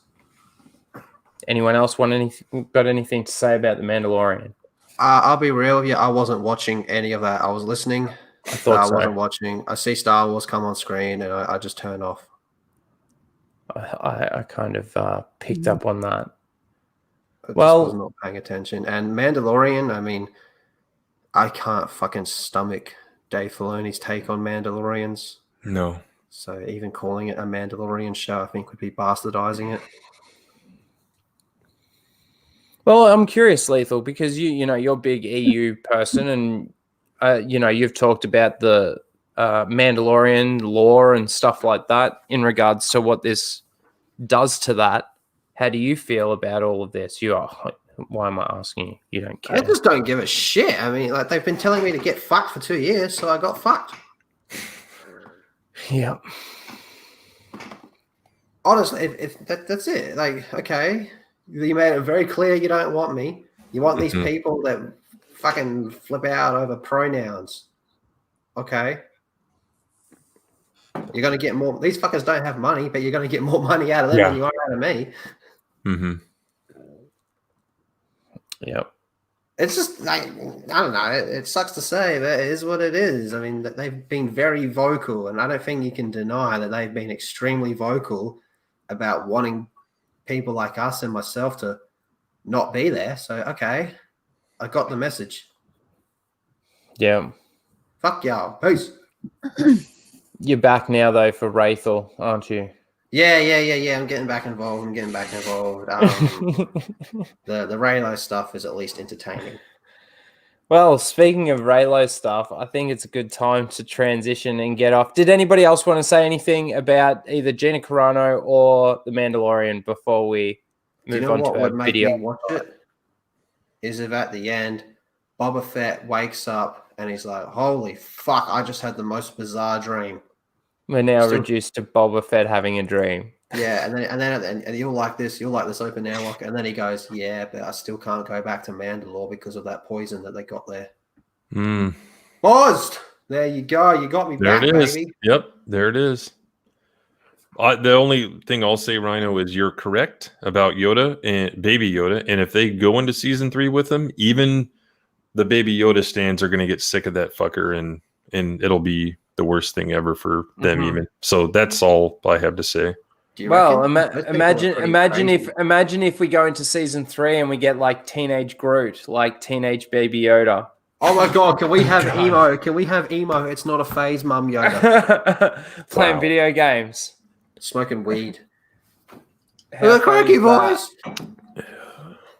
This is who I am, Mum. Do a Yoda voice with a croaky voice, like balls are dropping, Lethal. Well, there you go. The reason he's disappeared by the time of the sequel trilogy is he got hooked on death sticks and became a bum. Face it is not, Mum. Who I am, it really is. Oh man. Okay. Speaking of Raylos, let's get straight into this. Can I get a fuck Broforce? Fuck Broforce. Cheers, mate. Okay, so tonight's video comes to us from Jedi Jade. Oh yeah. Lethal, I think this is something that you're really going to like, especially with how you're getting back into Star Wars at the moment. Oh, this is gonna be a real thing. Oh. Now, Yeah, hold up. Let me get my tissues. Now it's Greg's time to tune out. yeah, Let me get my tissues. let me get my tissues. Did Lethal just say that? Yeah. Yes. That's funny. All right. I also want to point out this is 10 things I loved. Review is like the way she's written this. 10 things I loved. Review of Star Wars: The Rise of Skywalker. She needs a hyphen in there or something, right? Spoilers. Yeah, that's right. It needs a comma or Wait something. a minute. Sorry, it needs a comma you there. tricked me, you fuck. Raylo's hateless movie. Well, she does do a video about 10 things that she hates about The Rise of Skywalker. So this is 10 things she loves. Maybe next week we can watch the 10 things she hates. Not enough Ben. Let me move this out of the way. All right. My name's Luke Kenobi. It's good because it's only a 6-minute video. Last week when we did a 15-minute video, we went for fucking ages. So, and we just lost 4 viewers. So thank you for hanging around, the ones that did. Please smash the like button. Going into a stupid Raylo video. Raylo tapping out. Good luck. All right, here we go. Friends, it's Jedi Jade, and this video Hello. I would like to share. Oh my gosh, her voice. First picture. Awesome. You can just tell that he's got his arm around her. Yeah, he's reaching back. Yeah. Or is that the cape? That's the cape. It's like, No, it's not. He's keeping her close. That's the cape. jeez. He's Arm. keeping her close. He Arms down. actually looks like that arm is wrapped around her backwards. It does, doesn't it? Like wrapped around her backwards. Yeah, Weird. but no, that's And Ray's face is like, I don't have one of those. What are you reaching around for? Damn it, I just took a drink. That's not how it works, Ben. Where's your point, Ray? I want to find your point. Oh shit. Things She might have one. about Star Wars: The Rise of Skywalker. There is a separate video covering everything I did not like about the movie. If you're interested in hearing my full opinion, check that one out as well. We will definitely, after this one, I think we will definitely watch that one That next voice. week. Is it doing your head in already? Yeah. We will watch this next one. All right. As you all know, spoilers ahead if you haven't seen the movie yet.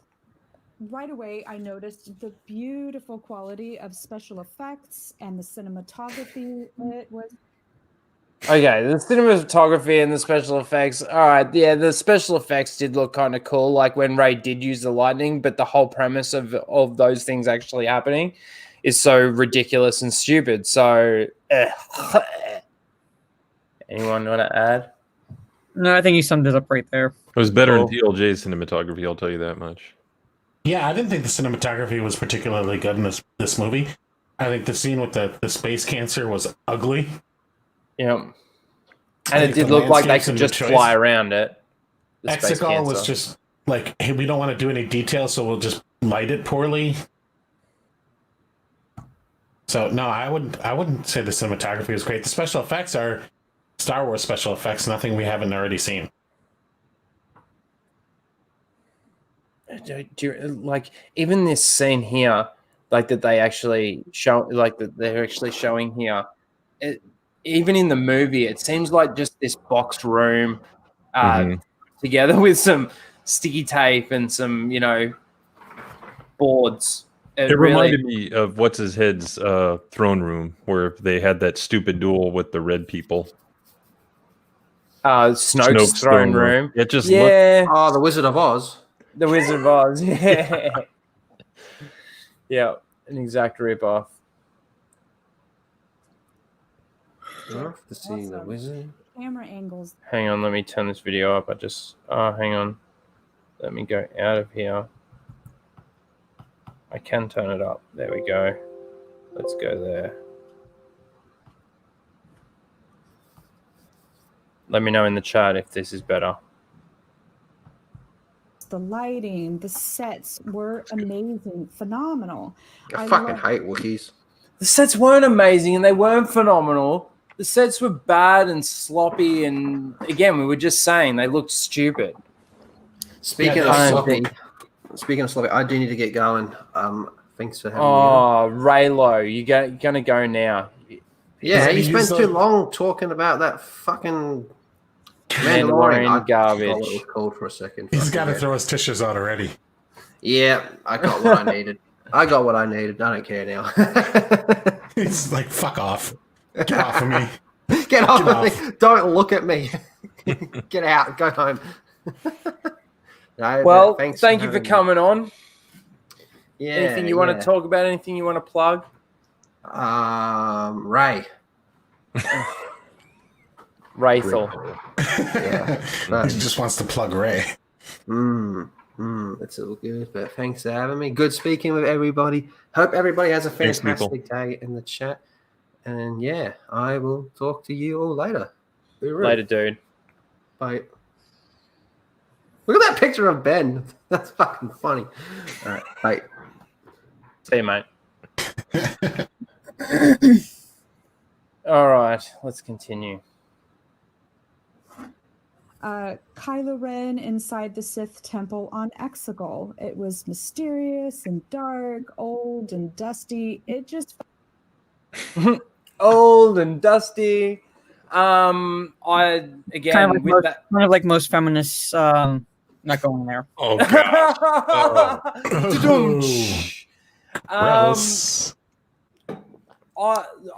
That you can't see any dust because it's so dark. I don't know what she's talking about when she says that. Like it was so dark because again they had nothing. So I think that they just created that to really, I don't know, hide the lack of thought that went into this place. And is this just is like does she actually like tick off numbers where she's making these points or no?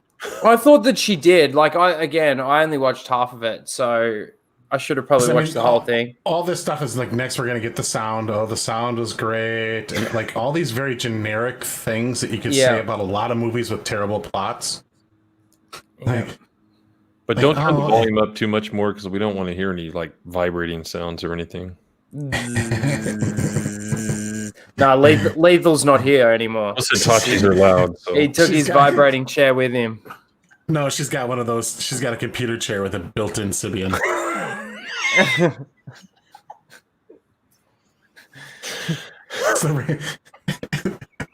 The chair's called Raylo.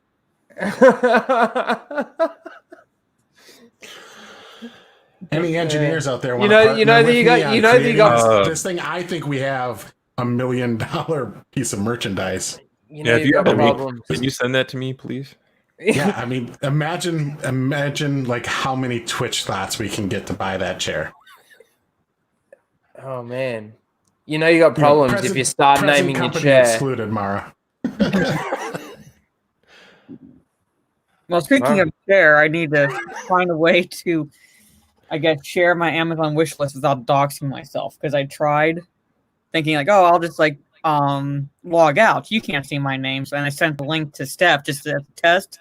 She's like, is this you? I'm like, shit. Yeah, that's me. Put it on like a Geeks and Gamers blog or something like that. Just list out what it is. Or create a separate Amazon account. We have like a screen capture. Like, if anyone wants to buy me these, I'll get a PO box. You can send them here. Just get a separate create a separate Amazon account. I might have to, but it'd still find a way to get like I don't know. We'll figure something out. But yeah. But I did as a test, and she's like, and she highlights my name, like, is this you? Like, yep. Oh that's me. gosh. Spoiler alert: my name is not really Mara Jade. What? You just crushed the world. Liar! That was great. What? Both of you at the same time. Liar. You're a liar, Mara. What am I even calling you now, Mara? Fuck. My life is a lie. Maybe it's Jade. Selena Marnis, right? Maybe it's Shadow. Oh, fuck. I don't know. My brain hurts. Next, you're going to tell me that that's not really Steven Seagal in chat. My mind is just blown. It's Hail Tom. Hey, Tom. Hey, Tom. hello, peoples. Welcome to torture. I got a link, so I clicked on it. It was a good link. It was a good link. That's always wise to do, yeah. Oh, welcome. Thanks for coming again for another video.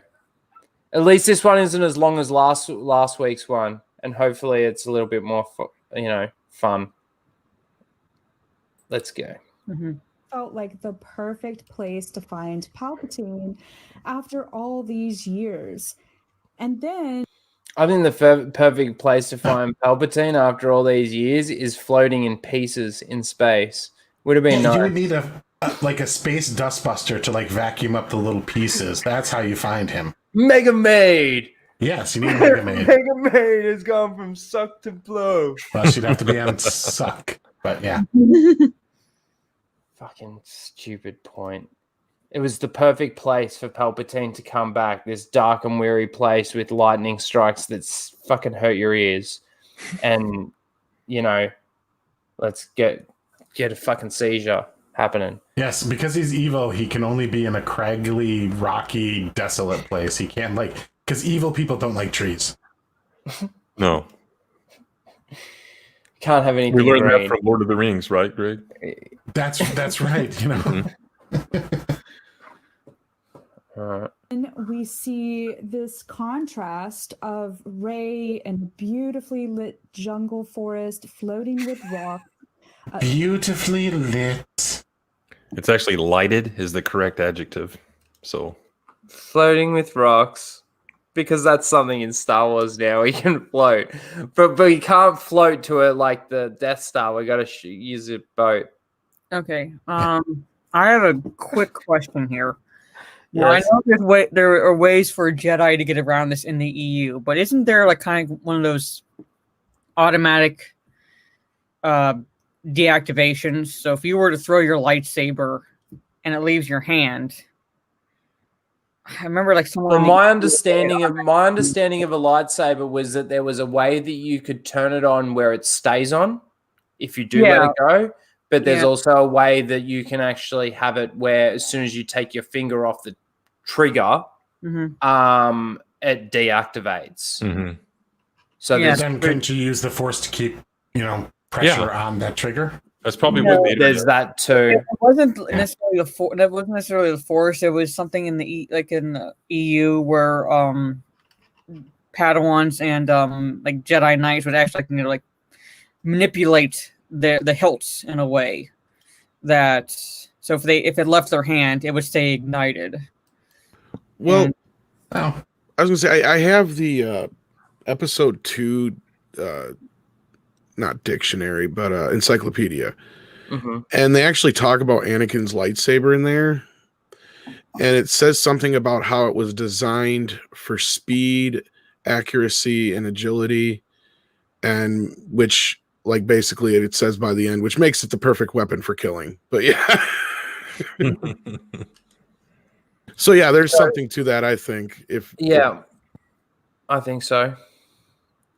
But you know what I find so funny in this scene, actually, just coming off what she's talking about for a second, is that Kylo Ren uses the Force Skype call thingamajig to control the little droid ball thing. Did anyone really pick up on that? It's not to connect with her. It's just to control the ball so that it can dodge her attacks and shoot her and shit. I haven't watched the movie, so I'd have to go off of what you're saying if you're talking about the Rise of Skywalker. Oh, it's just, it's so stupid. I love this. I love the whole "fuck you, give me $500." Tom, you definitely need to turn that into a T-shirt, Tom. That's a great idea. Fuck you, give me $500. I love how certain things can just turn into these like endless memes in the community. Like some of them are annoying, and other ones are like because that was in like one tweet in Data Racer's like Gina Carano collage stuff. of Not tweets even about really Gina what Carano. it was like deculture yourself or some shit like that, and something else, and then it was like, and then write me a check for $500. Yeah, I'm like, the whole tweet is basically "fuck you, give me $500." Yeah, it was perfect. It was so good. $500, pretty much. Yeah. It was so good because even on the Jack Show tonight, somebody sent a super chat to Anna saying "fuck you, give me $500," and I don't think Cecil really knew how to take it, sort of thing. Like, what's he saying? And then Anna had to explain it. Yeah, it was so good, so good. I love Cecil. Yeah, not knowing that could come off a little weird. Yeah. Fuck you, give me. Why would I give you $500? $500? You give me $500. Is that what he said? Oh, it was something like that. He just didn't know how to take it. It was funny. love Cecil. He is the like. I hope he's not listening. No. He's like one of the sweetest fucking guys in the world behind the scenes. So yeah, I love him to death. All right, I just anyway. he's a comedian, and it comes through. He's got no limits unless somebody puts limits on him, which is great. I could never say enough good things about Cecil. So yeah. All right, let's keep going here. Studying her Jedi skills. I was hooked in right She away. didn't have any fucking Jedi skills. Get the fuck out of here. she never went to Dagobah. She didn't get no training. She hasn't even been to Dagobah. She hasn't even been to Dagobah. For training. That almost sounded like I love that Mark Hamill clip because it's almost like you could almost hear him saying, "But I want to go to Tashi Station for some power converters." Yeah, you can, guy.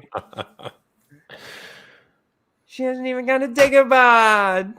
Anyway, that's such a stupid thing to hone her Jedi powers from Anna, Leia of all things. Sorry, it's getting late. It's nearly 2 a.m. And Leia's just sitting there thinking about the tuna sandwich she had for lunch. You know? Yeah.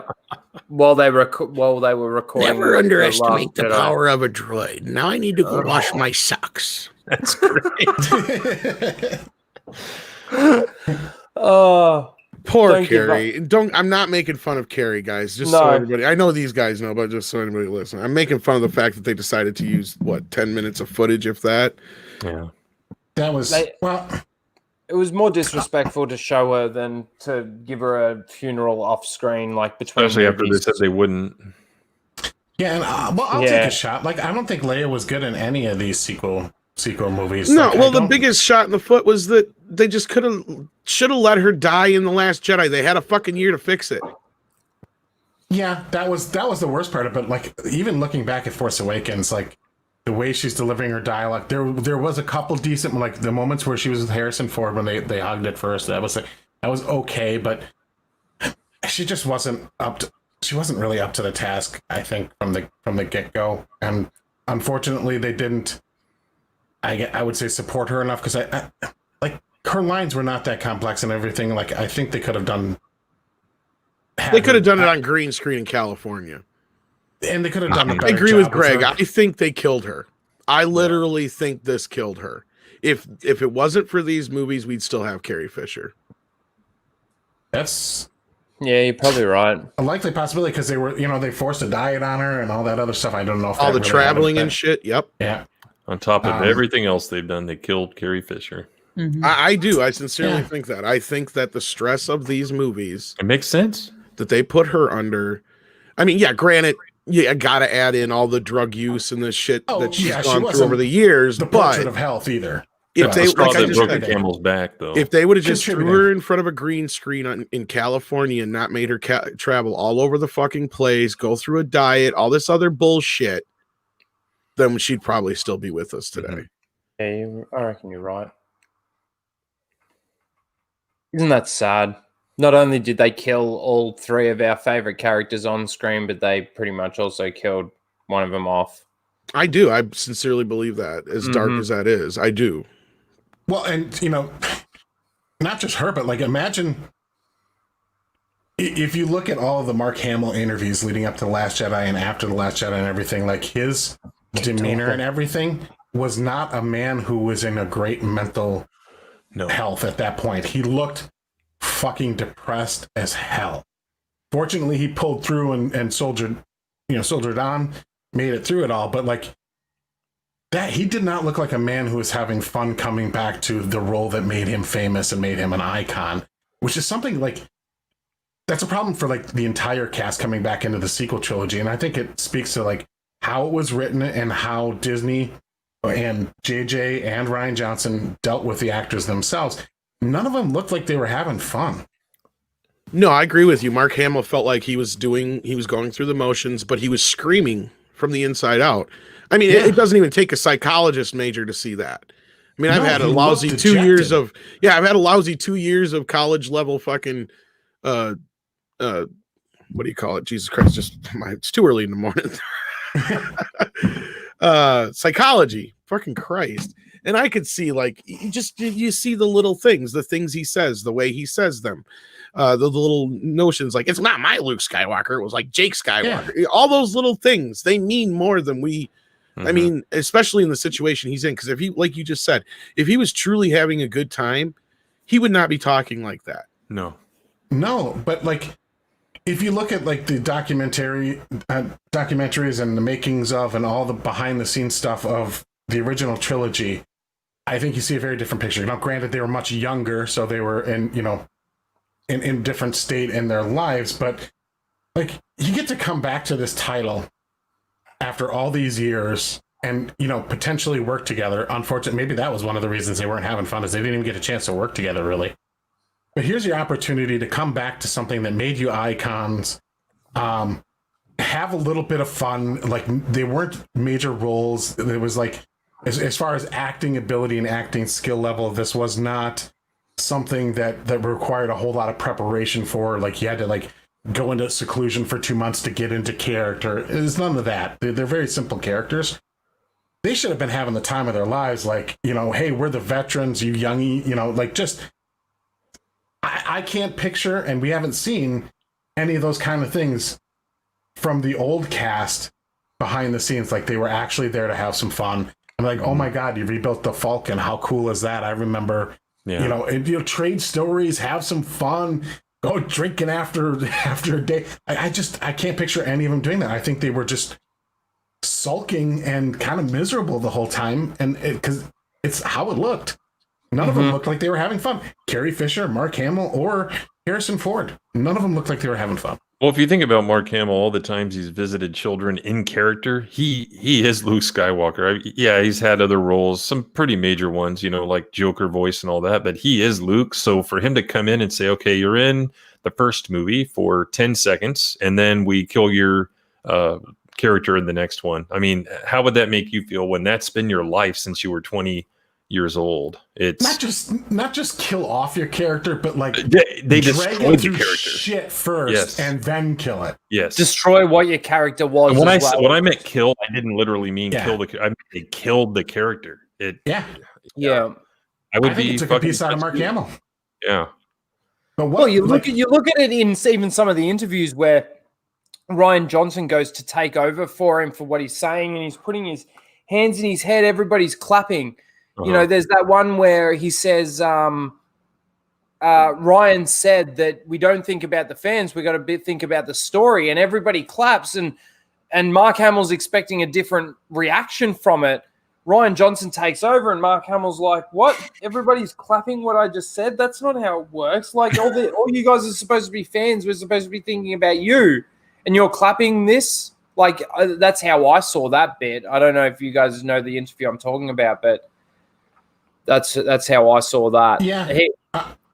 He hated it, every second of it. I reckon Mark Hamill, I reckon all of them, Carrie Fisher and Harrison Ford, all had bad experiences on it, but I feel like Mark Hamill felt it the most. Harrison Ford broke his leg even. Yeah. Did he? I didn't even know that. Yeah, on The Force Awakens. Man, that probably pissed him off. When he fell down that shaft. I think he just tripped on something in the Millennium Falcon in some scene and ended up busted. He's an old man. He would have been like, you blasted fucking ship. As terrible as Somebody Rian tossed me Johnson the is, joint. the mistake from the get-go is not having the three characters together. And I think had you done that, I think the actors' enthusiasm would have been much higher for the project. Be like, oh, I get to work with Carrie Fisher again. Won't that be fun? I get to work with Harrison Ford again. Won't that be fun? But Mark Hamill had zero interaction with Harrison Ford in the Star Wars movie. It was a door closing, an automatic door closing on his leg. Jeez. Oh, okay, yeah. It was busted pretty good. Delayed, anyway. But he got a couple extra million out of it, so he's fine. But I think when if you're returning to this property and then thinking, yay, we're back, and then we're not even going to get to talk to my old friends, or I'm not going to be on screen with these other characters at all. Mm-hmm. Oh, fuck that. I would be immediately dejected and not enthused. Let's keep going. See what more she's got to say. All the people who created these scenes, this movie, I can't say enough wonderful things other than it was epically beautiful. And thank you. I loved the use of new possibilities. I just want to, Mari, new force abilities. Mari, did you want to jump off now? You got some cyberpunk news that you want to? Oh yeah, the live wire thing is going to happen in like 10 minutes. All right, cool. 2077. So I was going to jump off so I could watch that and get an idea of what's coming, just in case it's worthy of a video for my channel this afternoon. Like we're going to talk about. So, but for at least most of this. We kind of e-fapped the Mandalorian trailer. I wasn't expecting that, but that's fun. Yeah. But yeah, so thanks for having me on, and like I said, I'm gonna jump off just to get ready for the live wire event that's happening. Cool. Well, again, thank you for coming on. I appreciate it. You're welcome. Take care, everyone. Have a good day. Have a good one, Mara. All right, cool. She don't like me. That's what it is. I don't know about that. I think most people like you, Tom. You're a good guy. All right. So she likes new force abilities. Let's hear her elaboration of what she's got to say about that. Like the healing that Rey was able to provide by transferring some of her life force to the wound. That's all I have to say about that. At no price, she casually did it and was fine, except for when she did it at the end. But to that worm thing, snake thing, she was just like, oh yeah, I just transferred some of my essence over, and it was no big deal. But it's she didn't have to take a 3-hour nap. But it's like I said in my video. How did you learn that? The ancient Jedi text. That's not how you fucking learn shit. You don't just read it and learn it, and it's like, yep, I know how to do that now. It taught me in the book. You've got to I don't know. It doesn't work that way. Instant fucking abilities. Get the fuck out of here. Well, you know how she got her force abilities in The Force Awakens, right? Yeah, she downloaded them from Kylo Ren. Yeah. The dumbest fucking thing ever. But anyway, came out in the Last Jedi book, right? Mm-hmm. Yeah. Jedi are now Vulcans that can mind meld. Yeah. So dumb. Did Sandworm, and then again when she healed Ben Solo, Rey using Force Lightning, and Rey using Force Lightning is fucking wrong as well. No training again. Okay, downloaded training. Even still, Force Lightning is one of the hardest dark side Force abilities, as far as from what I've heard. I don't know if I'm wrong. You're probably more an EU guy. No, you're correct. Yeah, I'm reading Darth Plagueis for the first time, and yeah, they straight up said it's one of the hardest things to do. So yeah, that's where I heard it. Yeah, you have to channel pure anger and rage. Mm-hmm. Yeah, it's something that should require a level of concentration. That's why you can't do that and wield the lightsaber and do a bunch of other shit at the same time. Mm-hmm. White male rage. Specifically, yes, and that's why Mace Windu was a Jedi, because he knew that he couldn't channel the rage as a. But I will say that Jaina Solo had Green Force Lightning in the new Jedi Order series, but I think it was different than Palpatine Force lightning. Well, as far as I know, there's different colored Force lightnings for different Force users or ways that they use the lightning. And I know that from the EU. Just like You guys are just going by video game rules, dog. No, Yeah, well, yeah. I'm kidding. I'm not sorry. It's for kids, dog. It's for kids, even though it's dog.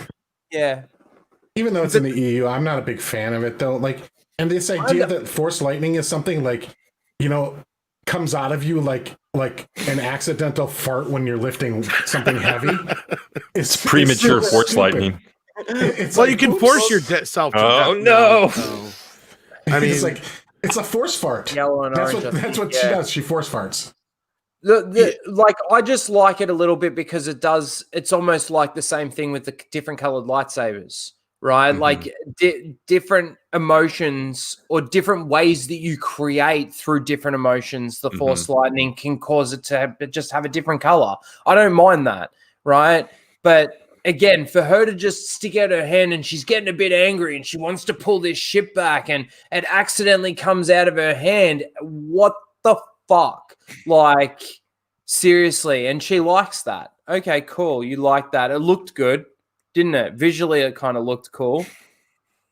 But that's about it. When you actually put it to lore and put it into place, it doesn't make any sense. Fuck off with your stupid shit. Sorry, I just completely shut that down there. Anybody And I else? think the only reason they did that was to say, "Hey, look, she's a Palpatine." Yeah, they that have was the so connection. bad. Yeah, Have the connection. And even with the sorry, go on, Tom. No. I was just going to say it goes to something I've been saying for a while now, just how they just don't understand fundamental storytelling. Mm-hmm. yeah. So many of the people that are involved with this shit, and Chris Terrio is supposed to be some great fucking writer. All he's doing is he's proving that he's fucking what's his face Goyer 2.0, basically, if you ask me. Because what has he done besides fucking what the one movie with Ben Affleck that's really done anything?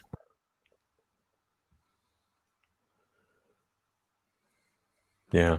Sorry, It was that a worth his question? shit anyway. Well, yeah, I was trying to remember Argo. That's the one. Yeah, like that's the Oh, only yeah. movie that I know of that he's written that's been worth a shit. Yeah. Justice League, Batman v Superman, Rise of Skywalker. That's what this guy's written. What? There's no pattern here other than shit. Yeah. I mean, Destruction granted, and destruction of Yeah. law, like yeah. I destruction mean, of granted, how you characters. feel about the Snyder series, but still, I mean, let's face it, Batman v Superman was a shit movie in the theater, no matter which way you cut it. Mhm. All right. Let's see what See else. the Emperor just light up the sky with his power. It was awesome. Okay, again, that's so stupid because the Force Lightning Storm, it's like he can concentrate it to certain ships, which is just stupid because there's no control over a Force Lightning Storm.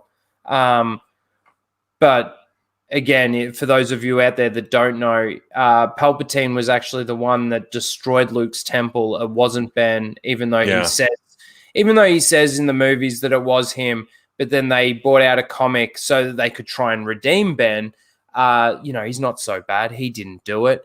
They came out with a comic to say that Palpatine cast a Force Lightning Storm across the galaxy to destroy Luke's temple. Yeah. The problem with this video so far is like every point so far. How many minutes are we in? Everything. Not is even just, 2. I liked this. It was awesome. Yeah. No qualification. No relevance to it. Yeah. Well, that's good for you. No, she doesn't elaborate on her points. It's like, this was cool because it looked good.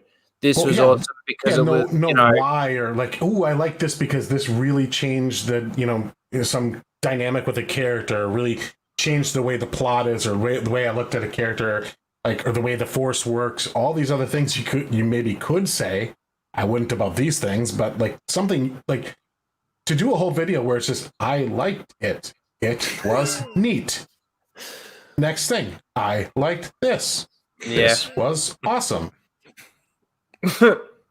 Thanks, learning a lot. Yeah. Well, let's see. Like, I don't know. We're only 2 minutes in. Let's Go a bit more. That fight between Kylo Ren and Rey on the Death Star. Absolutely amazing choreography.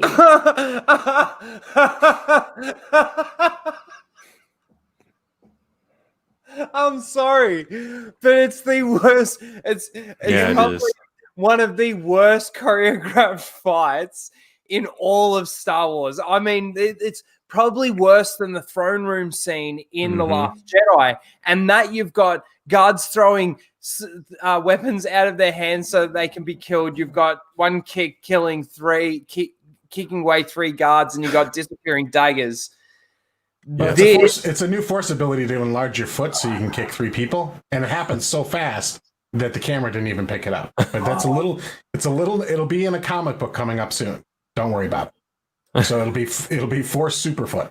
The thing that I hate about this fight so much in comparison to the other, like especially when you look at Duel of the Fates, right, with Darth Maul.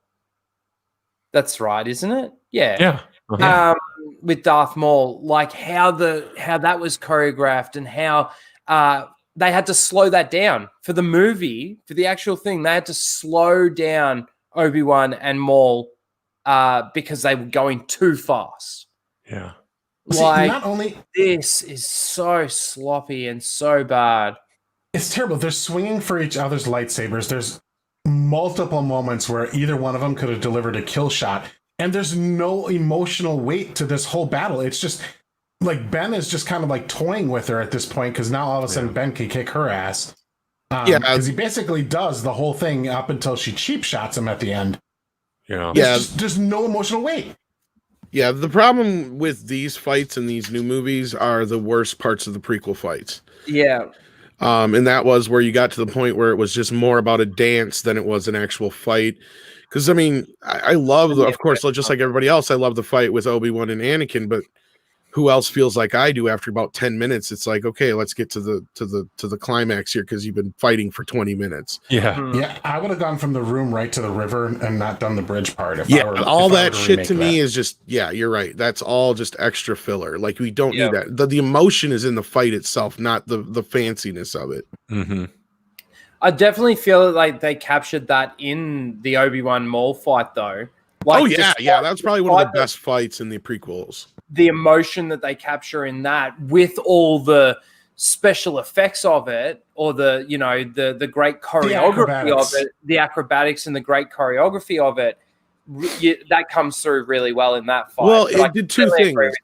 It did two things. It was a practical fight because you had needed 2 Jedis to face off a guy with a dual lightsaber. Plus, it's something we had never seen before. Yeah. In not just one way, but a couple ways. So, like, George really blew his wad on that. Yeah. Yeah.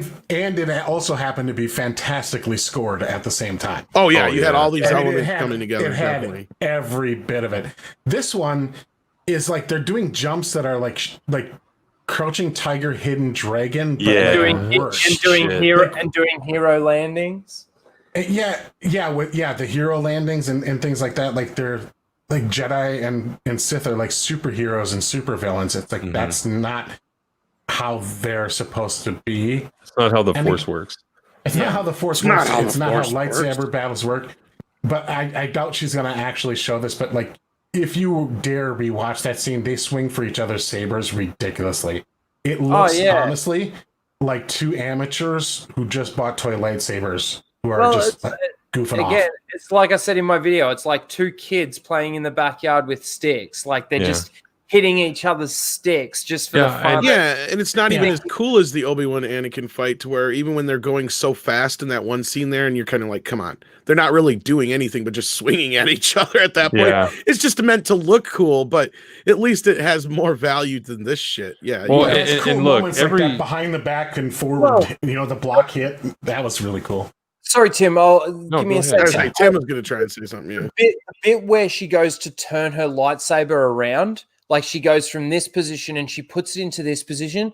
I just think, man, if that was Vader or somebody, you would be dead in a second. You've gone, no head, or in Disney's canon, it'll be a flesh wound because sabers don't cut right through anything anymore. No. It's just, anyway, sorry, Tim, what were you going to say? No, I was going to say, the Obi-Wan Vader duel in A New Hope, that was kind of like his, his first one, but every other one George managed in the prequels and Empire and Jedi, they were all unique and I think kind of awesome in their own way. I liked Empire, how it was like in stages. They'd get separated and then, okay, they're back together. And then, Vader disappears again. It was very mythical. It's almost like you're going through different veils on a quest. And then, of course, Jedi, because of the whole emotional aspect of father and son and all that stuff. And then Duel of the Fates speaks for itself. And then Yoda fighting for the first time. And then Anakin rushing in. And of course, Revenge of the Sith that Tom's been talking about. So everyone was different. Now, that doesn't mean that different is good, because this is different, but it's absolute dog shit. So they could have come up with something better than this. Another fight that we haven't mentioned, the Dooku Anakin fight. That's what he just rushes in. No. I'm talking about at the beginning of Revenge of the Sith. Oh, that one. Yes. That fight has a great emotional weight. Once Obi-Wan's actually out of the fight, that becomes like a really, really good, and that's obviously where we see that's probably one of the best fights in that movie. Do it. Oh, it is. You're right, absolutely right. And like I enjoyed the Attack of the Clones fight until Yoda. And again, I know some people like the Yoda fight, but to me, I see that Yoda fight like some of you guys see Baby Yoda. Like, to me, that I was all on board with it until it just kind of felt out of character. But that's just another good one too. Yoda Sidious is another good fight. I don't care for that one. There's too much cackling and too much throwing shit, and Yoda shouldn't have gone out like a punk. It should have been the Emperor escaping barely. It was just. Yeah, I didn't. And Yoda just knowing now they're outnumbered. That's why he had to hide, not because he got Yoda getting his ass kicked was almost worse to me than him having a lightsaber. Like that really fucking bothered me. Okay, no, I'm serious. Like in the movie, I physically got like all pissed off. I'm like, Yoda would never go out like that. He could have whomped his ass. But you have to have the Emperor cheat in some way. You have to have him escape like a villain. You can't have him beat the hell out of fucking Yoda. And no, it just doesn't work in my opinion. I don't care. Fair enough. You had to have some situation where like a bunch of stormtroopers or something come in and overtake Yoda. Something happens to where, the Emperor gets the upper hand in an unfair way. Like, that's the way you should have played that out. Like, Yoda should not have gone out like a punk. Well, and this is something that... like every time a heel wins the championship in wrestling, it's got to be from cheating or something. Exactly. It can't just because Yoda wasn't strong enough. Because that's what that showed me, was that the Emperor was stronger than Yoda. I'm like, bullshit. Well, but here's the thing, Tom. Yeah. And it's not in the books like Disney has to do, but they even say in the movies that the dark side is kind of stronger, than the light side during that time. The shroud of the dark side is, so I think that's kind of how they explain maybe, but that the Jedi were weakening.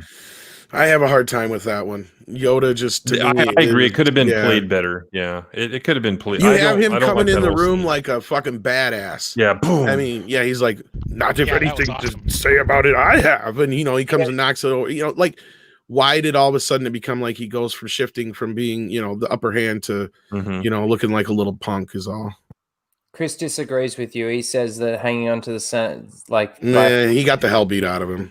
Yeah.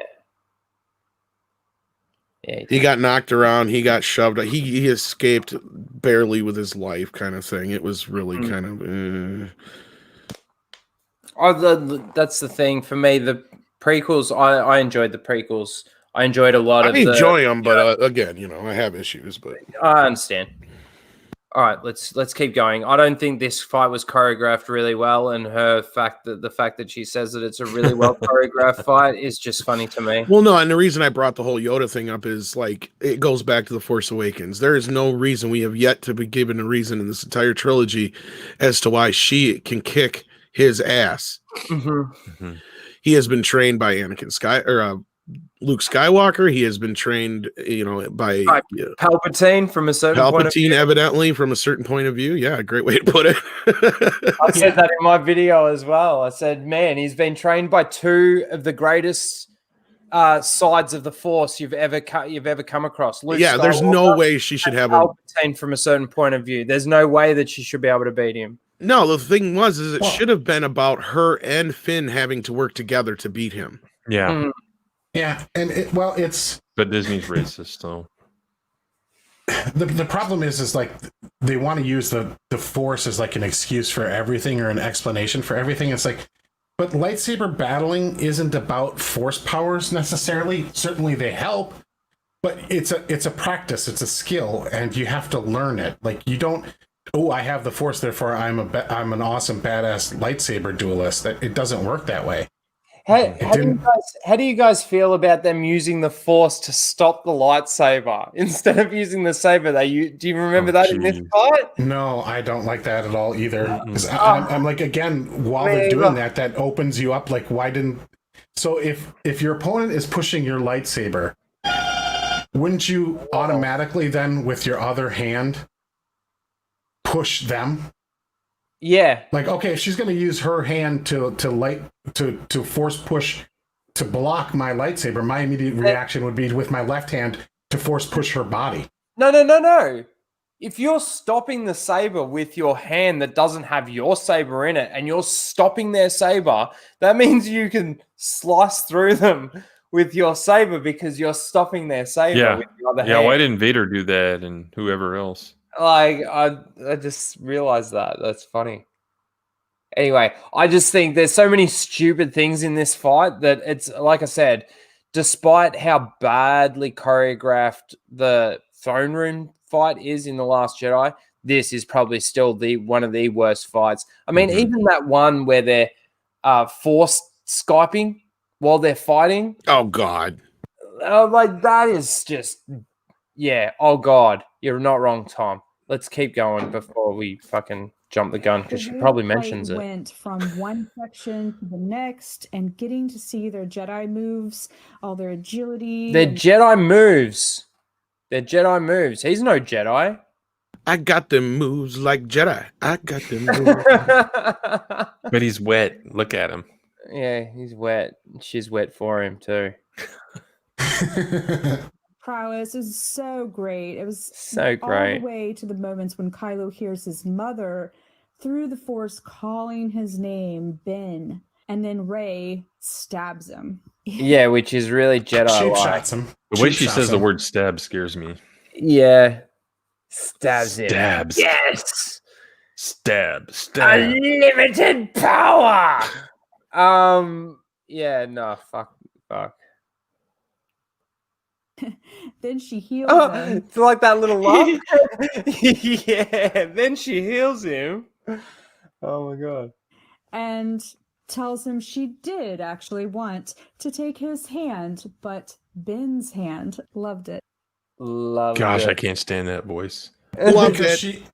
Because she knew Ben, who Ben was as a person. How? She just outed herself as a fucking Reylo. You realize this, right? Yeah, no, I know. Yeah, of course. Yeah.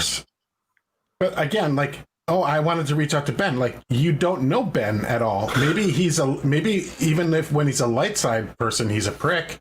Yeah. Or arrogant or just an unpalatable person. Like, yeah. You don't know Ben. You've never met him. You've only interacted with Kylo Ren. So how do you know anything about Ben, or why do you think you wanted to reach out to him? What's the connection? There's none. There's nothing that's been established. This is why Cobra Kai works and this shit don't. Yeah. They have zero communication between the characters.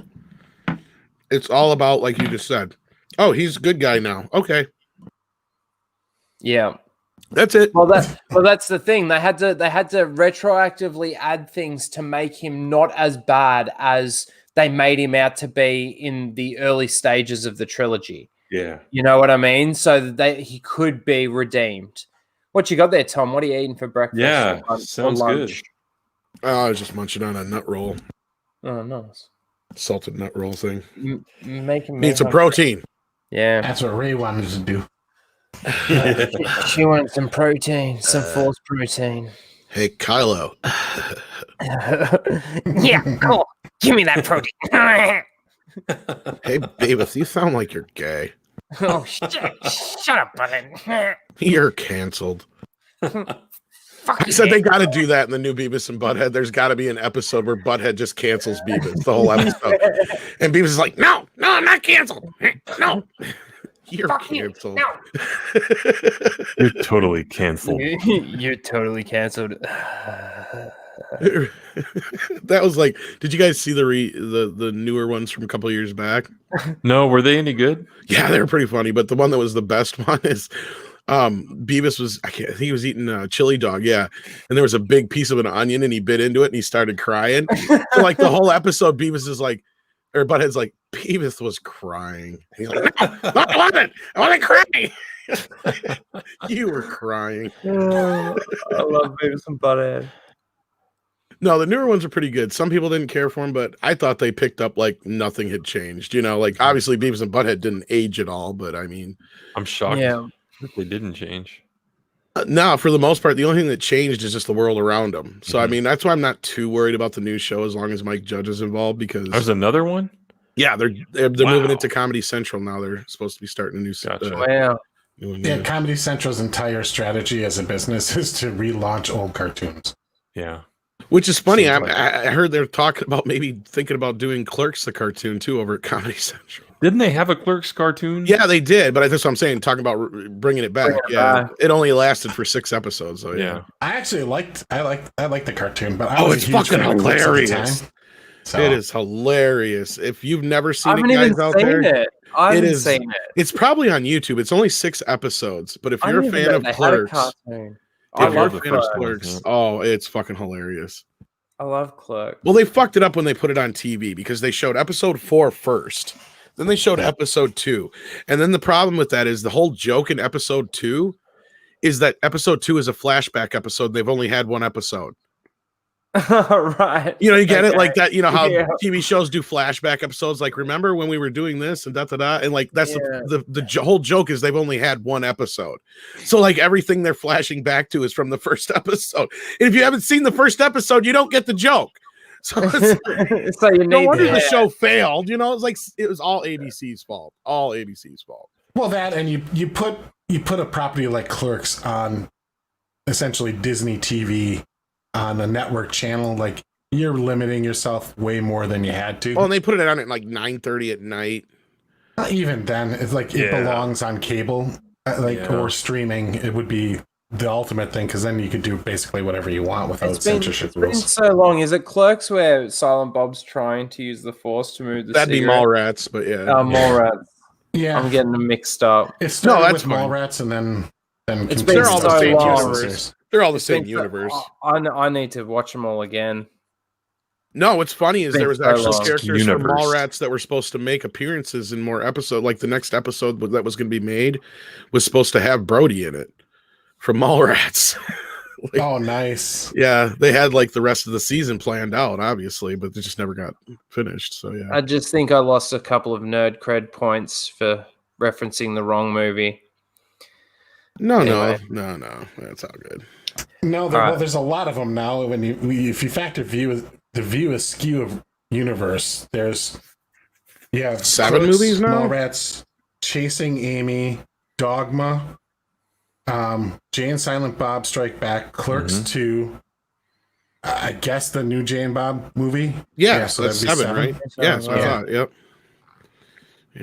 Yeah. Yeah, because I mean the one. Man, the one where it was Ben Affleck and Liv Tyler, I don't think that was in the Jersey universe. No, it's called Jersey Girl, but it has 0 connection to the Askew universe. Like I don't think it doesn't take place in the same universe. I love Dogma. Dogma is my favorite. Dogma is probably my favorite too. And that's another one where the script is amazing. I hope someday they'll let him go back and like redo the movie because all the deleted scenes are there. They just never put them back together. He said he won't, but at least the Smith cut Weinstein's name off of it too. That's the problem. The Weinsteins own the fucking movie.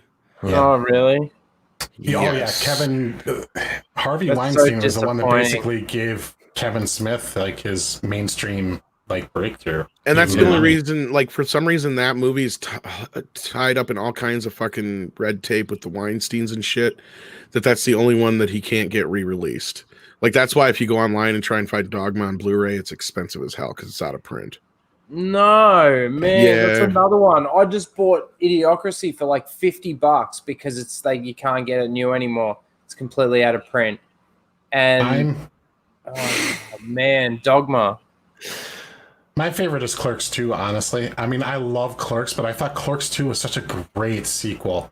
Like normally sequels have such a sequels. I need to see it. Meh. You've never seen Clerks 2? No. Oh my Clerks God, 2, he's I right. need to Clerks see 2 it. is awesome as shit. It's got Rosario and all that, right? Yeah. Oh, and she's absolutely adorable in the movie. Like Might do that today. I don't know how you watch that movie and not fall in love with her character. Oh God, in that yes. movie. And it's got some of the best adorable. lines.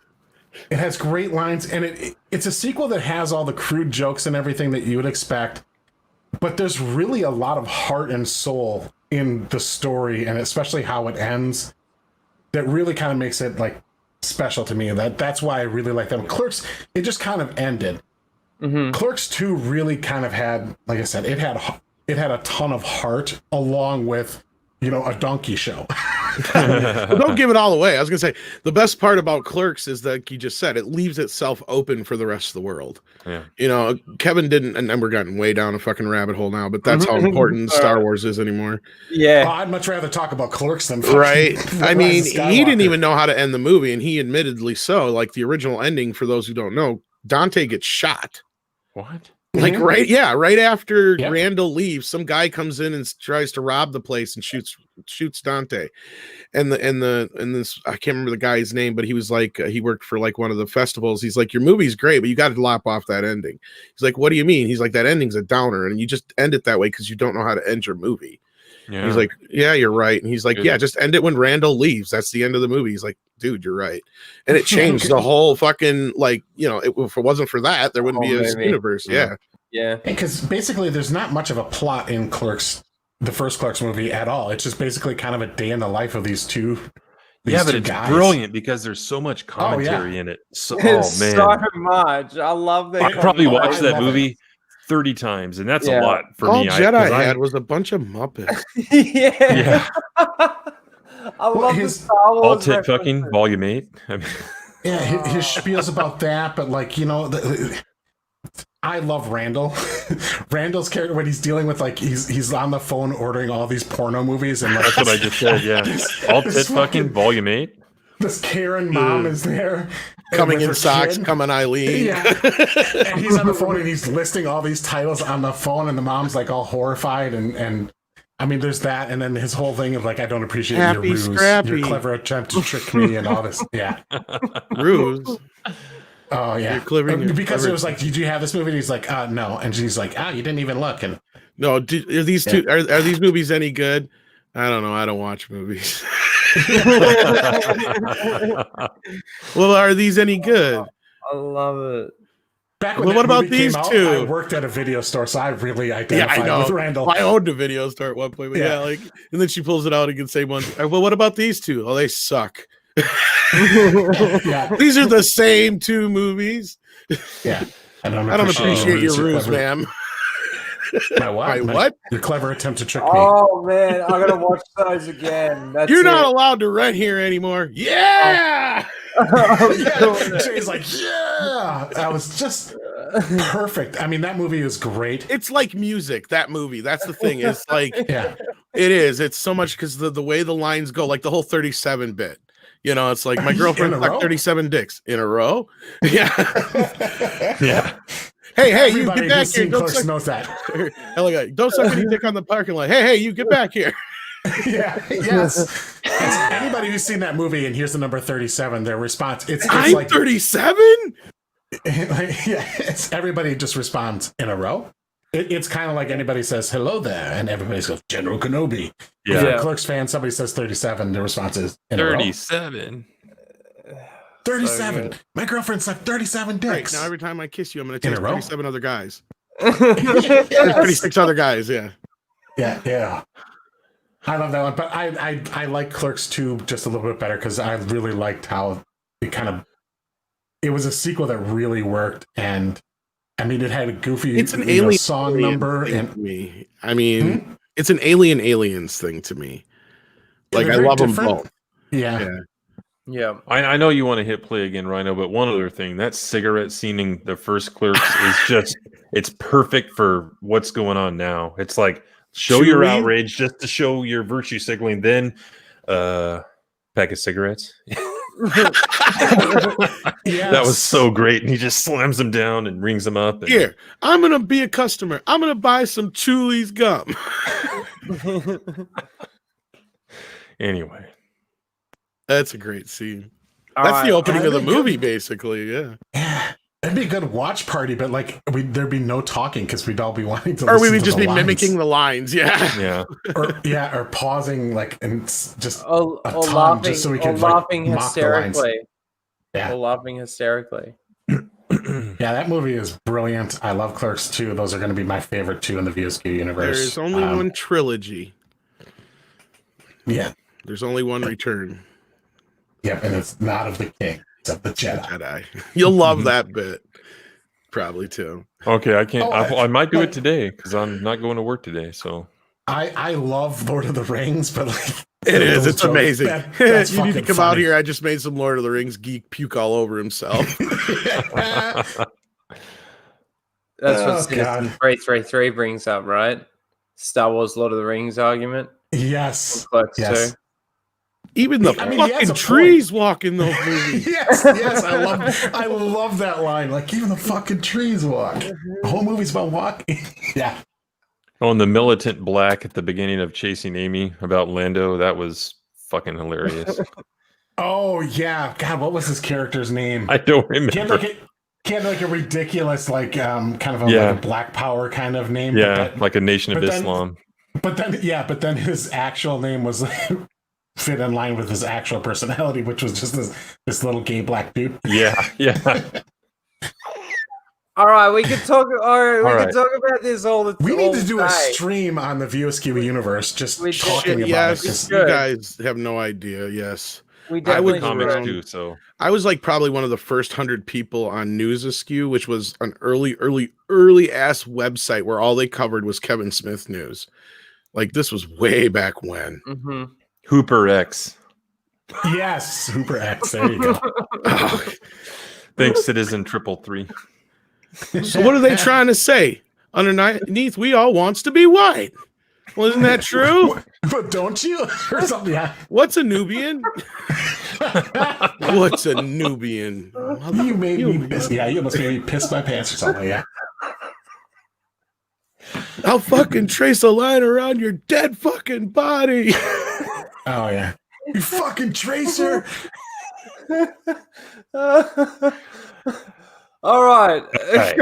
we need to stop talking about that now. Well, I was No, bringing let's it back continue. around to Fuck Star this Wars video. with the Darth video. No, you were. You Darth were. Vader, You, the Darth Vader thing. you were. You were. You did. You were. All right. I'm pushing play. And underneath This the chick, we need- crusty old white dude. we need to get through this Raylo's video. All right. All right. Here we go. Just the entire Death Star scene, totally epic. All No. the scenes. Again, I disagree. I liked it. It was It was- neat. It wasn't epic. It was totally epic. It wasn't epic. Enough said. Between Rey and Kylo Ren, of course, were awesome. That We fucking find out picture that again. they are a dyad in the Force, two that are one, Kylo says, which means Ugh, what is this shit? She likes it because they connect. Connect. Yeah, it's just a made up thing. It's a Force doodad. Yeah. that they are like soulmates, twin flames, yin and yang. Ah, soulmates, God. twin flames, yin and yang. Oh my Right, god. so- That's not what yin and yang means. So No, an abandoned girl on a desert planet is yin, and the yang to that is a psychopathic mass murderer and Shut- genocide man, baby. artist. Yeah, and Man, who baby. walks on the line of balance? This is Yes. she doesn't know what yin yang means.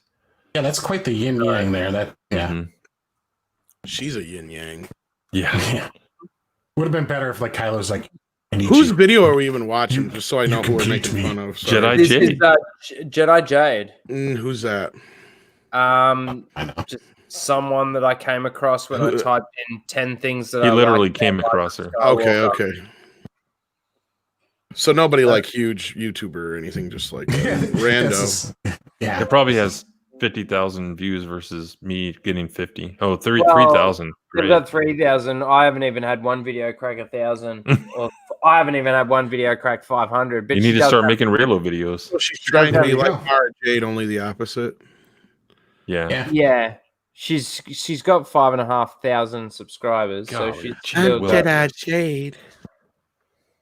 But then she's only got she might have 3,000 views on it, 3,300 views. But whatever. It's cool. She likes the movie. She's entitled to like crap. Yeah. Well, the Raylo crowd sticks together. That's fine. Okay. Well, it's not like we're the same way, but no. Yeah, that's what I mean. No, I mean legitimately that's fine.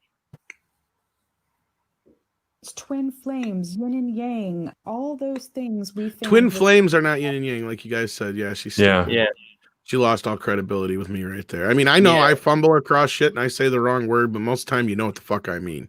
And it's not on a video. You're probably on a live stream. So there's usually that's the case because I'm fucking stoned and stupid and tired.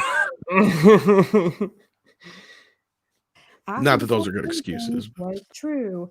More new lore into how the Force works. I was really happy to see. They might have tried to introduce new laws, but they destroyed old laws and created new things like hyperspace skipping, or that's the first thing coming to mind. But the Skyping, it's just so much of that does so much damage that I don't get it. I don't even know how.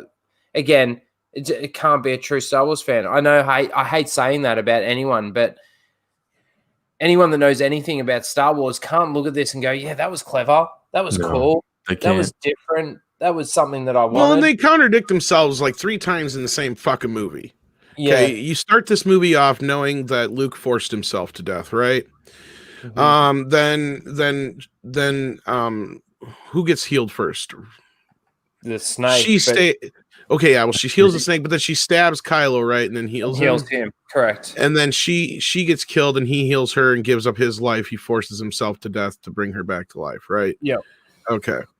So, that's the thing is, where does her power end? Why is she so much more powerful than he is? They're not really explaining any of these things. Like, you guys are right. Like, and this goes back to the whole Baby Yoda thing earlier. It's like I was giving you guys shit, but it's true. They still have room to explain these things. They even still have room to explain the fobs. You know, it's not like the door has been closed yet. They haven't given us some stupid explanation as to why yet. You know, I mean, I totally understand people's animosity, but I'm willing to give them the benefit of the doubt until they explain to me how this shit works. You know, you can give me just an explanation. Oh, the fobs working in case you have a DNA match. Somebody, if they get, arrested, or if it's somebody you want to keep track of, you just place a fucking little dyad duad thingy under their skin or whatever. You can buy that. That makes sense, right? You know, and it opens up. Okay, well, that's why they don't have them all the time. It's only if they have this, specific people have them. Yeah. Like, it would make sense. Okay, that guy that he goes after in the first bit, he was kind of a criminal person, so he probably has one already. Do you think that we're actually going to get an explanation? I hope so. And same thing with Baby Yoda. I'm willing to give them the benefit of the doubt, at least Favreau the benefit of the doubt, that he's a decent enough storyteller that I think some people are getting a little impatient and they're not, letting the world unfold and let us see what this is all about yet. Now, if the explanation comes and it's fucking horse shit, I'm just with the same, in the same boat with everybody else. I mean, I have to rewatch The Mandalorian again. I've only watched it once, and I watched it under the whole this is better than anything we've gotten so far. So I mean, again, I can't really, it's kind of like the Lower Decks business. Greg knows what I'm talking about there.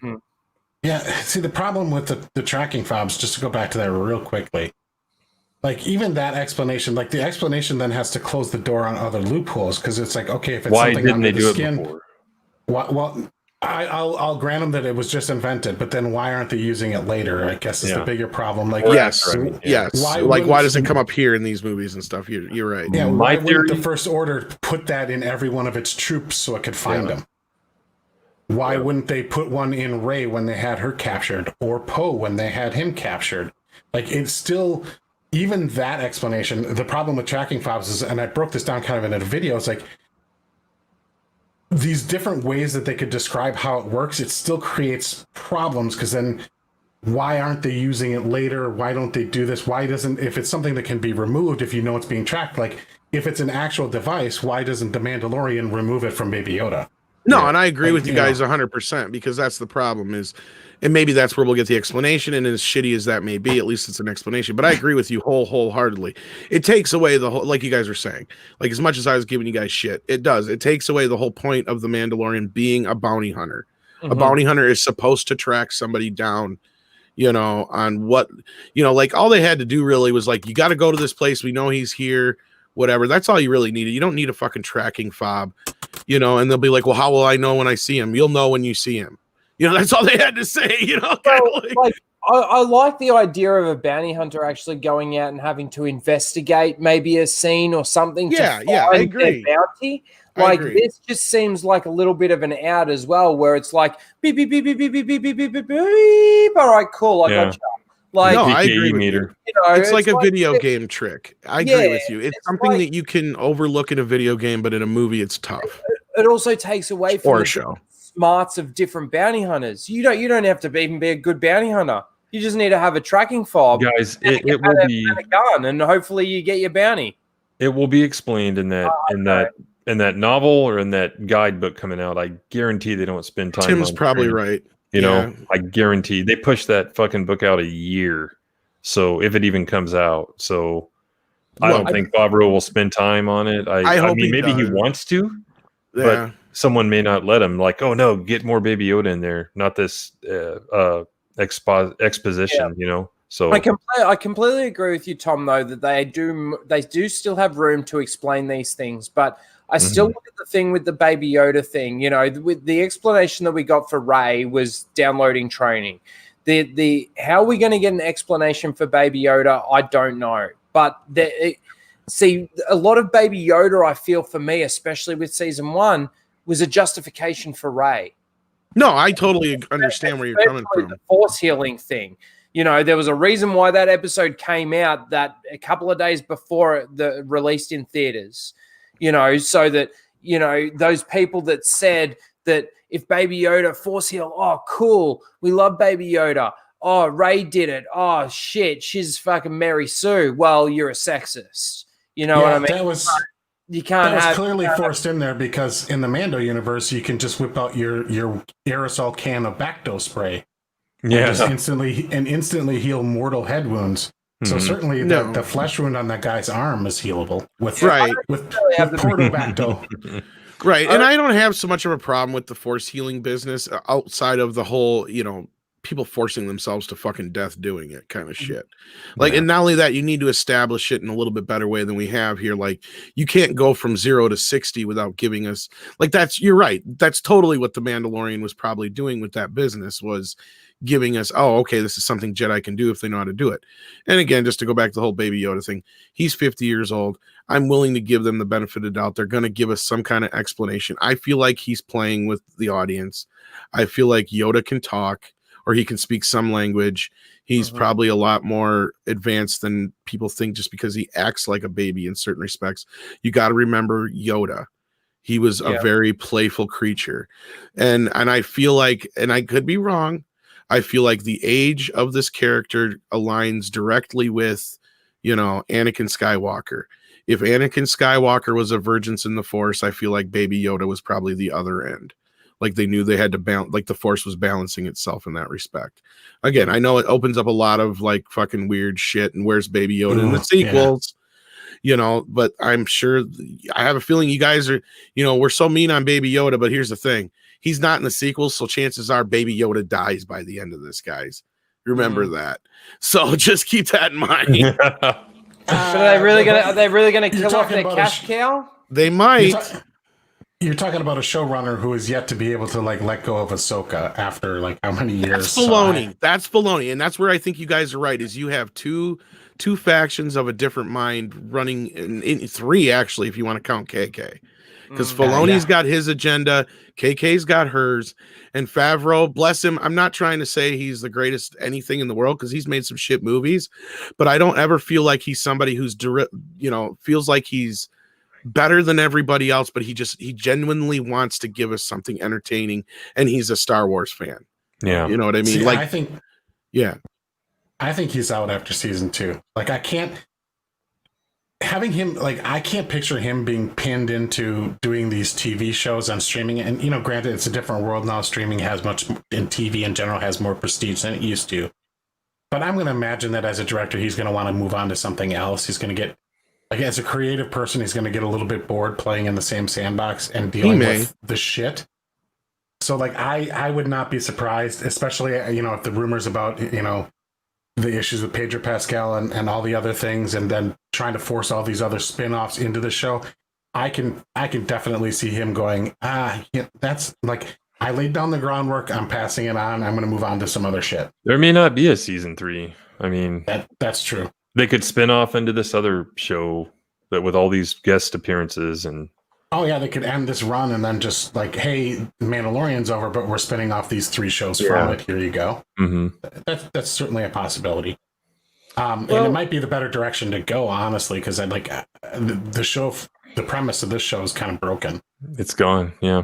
Well, my initial thoughts on Baby Yoda, just going into what you were sort of saying, Tom, in regards to just having an explanation, I thought. First of all, it could still be a clone. There is the cloning patch on the thing. Yes. But this is where I still think that this doesn't work if you're talking about how Force abilities are learnt and how they're used and stuff like that. But let's say over this course of this 50 years or however long they've had him cloned for or whatever, they've got him locked up.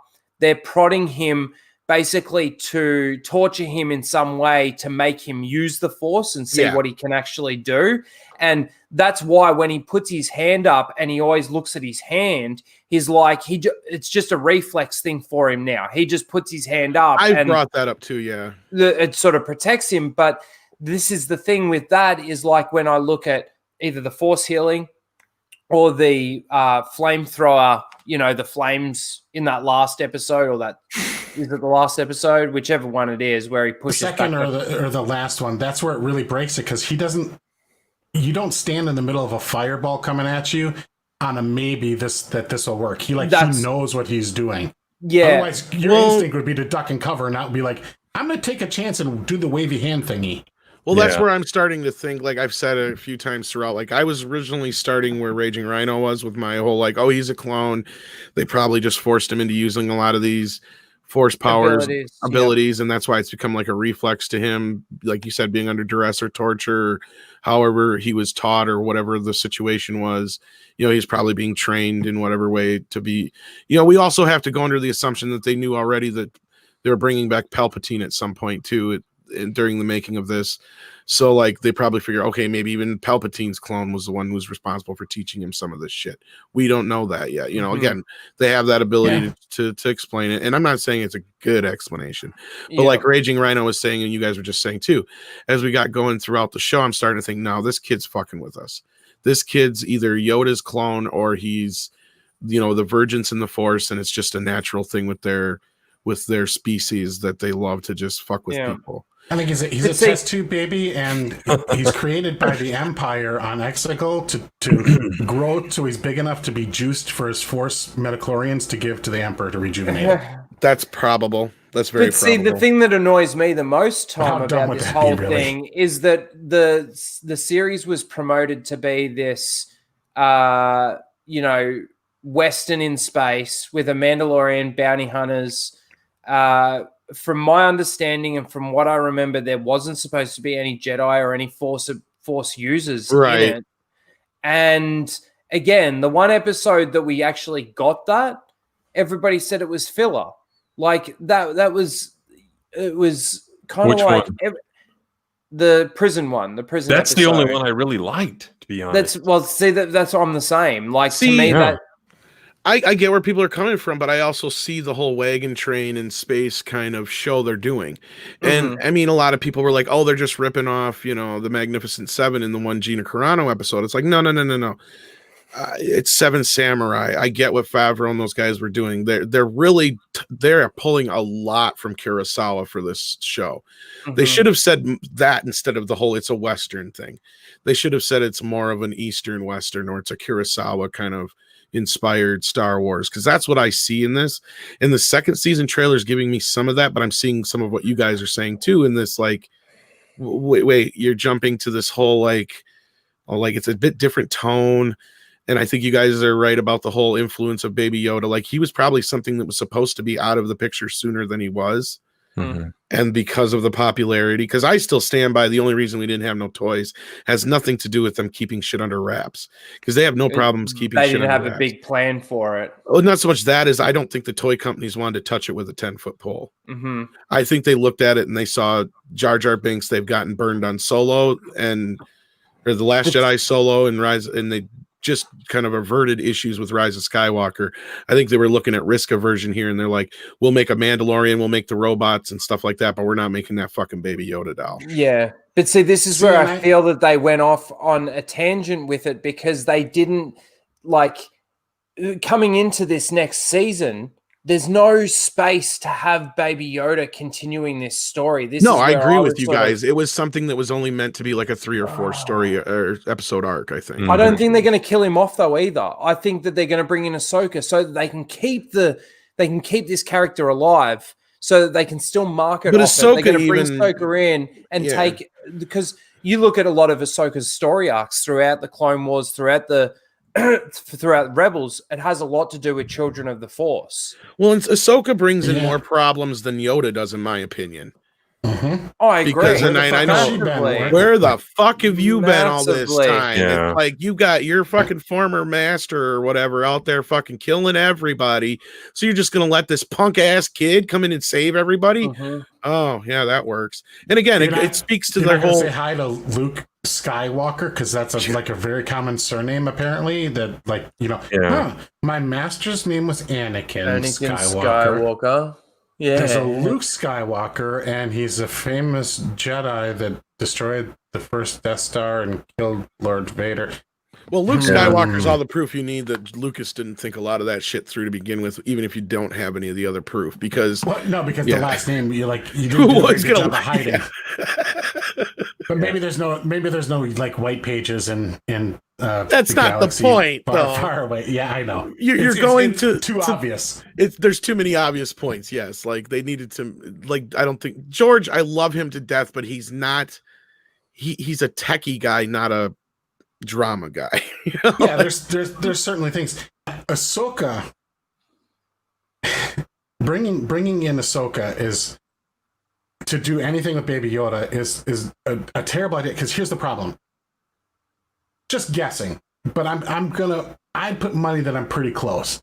80% of the Baby Yoda fans out there have no fucking clue who Ahsoka Tano is. Oh, the general audience has no clue. And this is what I keep trying to tell people. No fucking clue. Everybody's going to be like, Ahsoka! And the majority of the audience is going to be like, who the fuck is that? Yeah. As big as the EU is and all these things, and I keep reminding people, and I love all this extra, having all this extra stuff too, and it was very profitable and very popular, but it was not nearly to the same level of the general audience that goes to see the movies. Like, I don't think people stop to think of that. And I know I get a lot of bad looks and I get a lot of nasty comments about it, but people really don't stop to think about that. Like, the normies, the large population, the main portion of people that go to see these movies, the reason why they make billions instead of just millions is the general population, And they were a lot of the people that went to see the last 3 movies, really, because I know a lot of fans who did not go see The Rise of Skywalker. Yeah, to make the $1 billion and to be a successful result. The Clone Wars at its peak didn't top an audience over like 4 million people. But don't tell that to the wrong people; they'll get pissy. I'm aware. I just want to say to Lord Vader, I don't hate Ahsoka. I actually really like Ahsoka. I watched the Clone Wars over and over. I really think her character is a good character, despite what people say. I'm just now starting to hate the fact that she is so important to everything. Like, we shouldn't have heard her voice at the end. She's fine if she's dead. That's the thing. She's fine if she's dead after episode 3 or whatever happens in Rebels or whatever. Yeah. So, like, that's fine. Kill her before this shit. Yeah, I have a problem with her having such a prominent role in the grand scheme of things because it takes away from the prominent role of Anakin and Luke.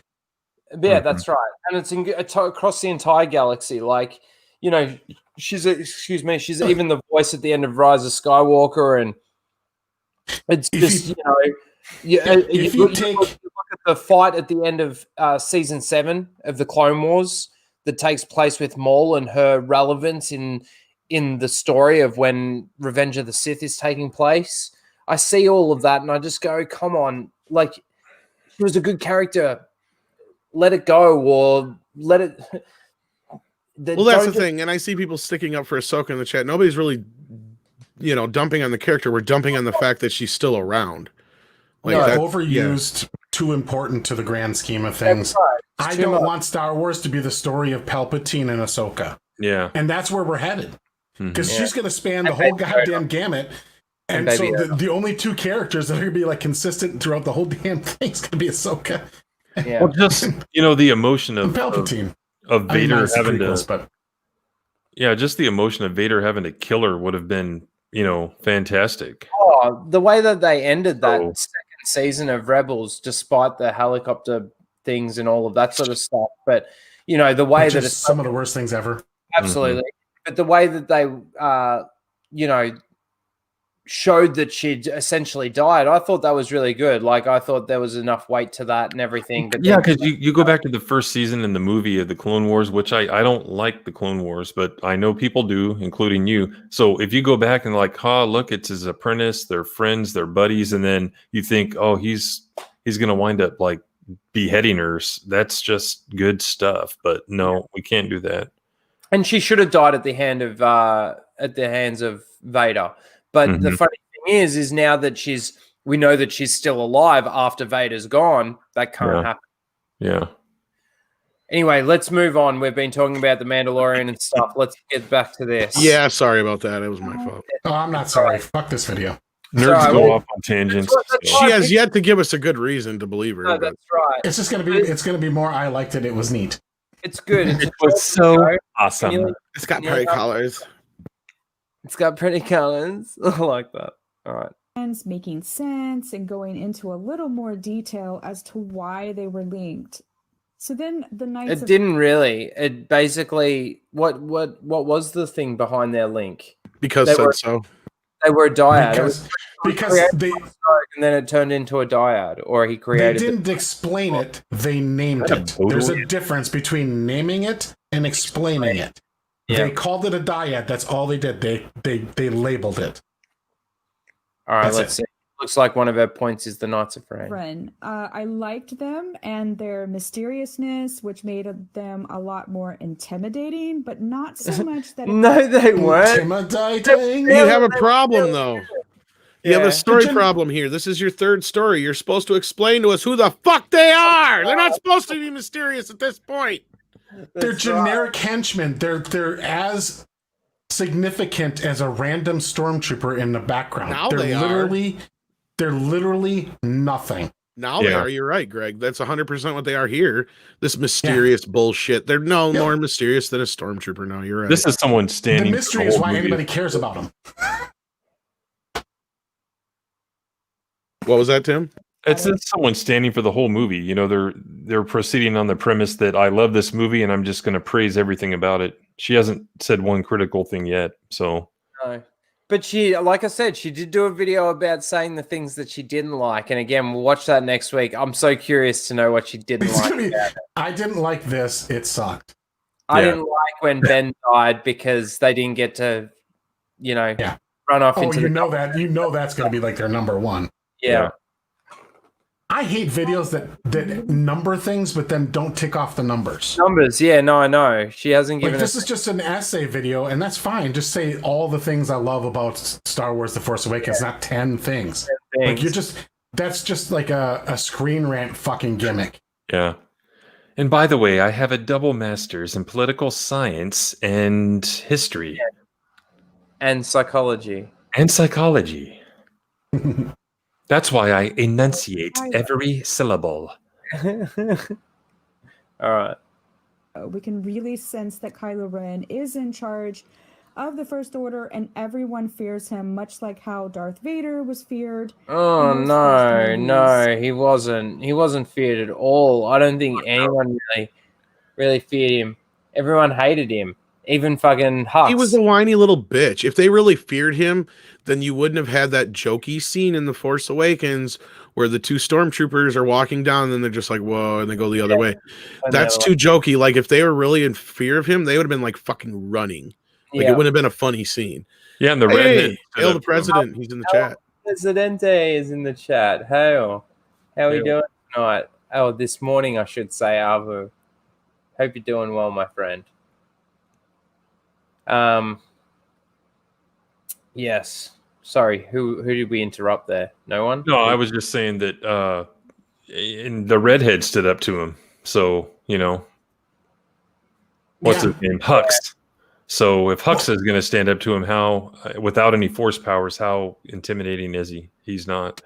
He's not respected at all either. Like, there's a difference between fear and respecting a leader, but like nobody underneath him appears to like respect any of his decisions or his motivations. They're just like, well, I guess we'll follow orders because then otherwise he'll choke us or throw us or drag us around or whatever. But yeah, it's not even like they fear Vader so much as like, because even he's treated like a bit of a more of a myth than this kid is. Yeah, right. It's like nobody respects his decisions. Nobody like if you look at Rise of Skywalker, those other guys, the not Hux guys, they don't seem to have like any respect for Kylo Ren's authority at all either. They challenge him and question him. Right. Yeah. Oh God, I really stuffed up there with those comments. Let's see what she says about Babu Frick here. C-3PO lines were great. R2-D2 coming to his rescue. Every scene was sick. Yeah, so just another switch and bait and switch and bait. I will say that he had C-3PO was probably the best character in the movie. And I'm not a big fan of C-3PO. I found him super annoying in the prequels. Like tolerable, like he was okay in the original trilogy. I kind of hated his character in the prequels, especially in Attack of the Clones. This is such a drag. Yes, I hate it. That is more cringy to me than the whole sand. Yes, that's more cringy than Anakin's love lines to me. I kind of agree with that. Yeah, like I hated C-3PO in Attack of the Clones, but he actually had some decent lines and kind of one-liner retorts in this movie. It wasn't great, but like it was better than what we've gotten, and probably the best of this particular movie. Mm-hmm. So. The whole plot line where he can't translate, that was stupid. But while he's tagging along up until that point, it was good stuff. As soon as he got wiped and we're into this scene, then he was kind of a crap character again, and it was more just jokes. Yeah, like, oh, I lost my, who are you? And like, that part was dumb. But like some of his retorts in prior, especially when they're on Burning Man planet, I liked that. Yeah, like, it was okay. I also felt like they shortchanged him at the end. I felt like it would have been a bit more uplifting if not only would R2 have, reinstated his memories up to the point where he did, because he just reinstated him up to the first mission he was about to go on with Rey or whatever. Mm-hmm. He should have gave him everything back. Yeah. Like that was the moment they should have gave him all his memories back, all the way back to the beginning. Like, and you just have that quick little moment where,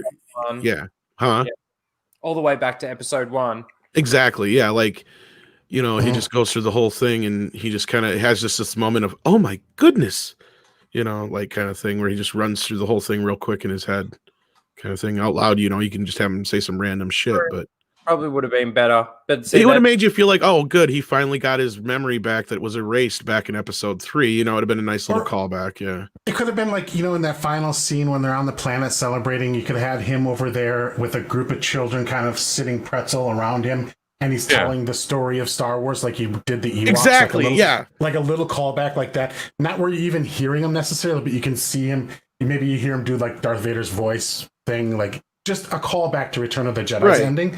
That would have been it certainly would have been more touching than the ugly lesbian kiss. Right, and through that, you could have let us know that he has his entire memory back, because, like you said, you just catch a moment of his dialogue and you realize, oh, he's telling us something from like episode 1 or 2, you know, like so us as fans know, oh, he got all his memory back, not just the last few years. Talk about the pod race, something like that, and then he, and then so Boba, do make a reference there. It could all he really has to say, so and that easy. was the day that little Annie won the pod race.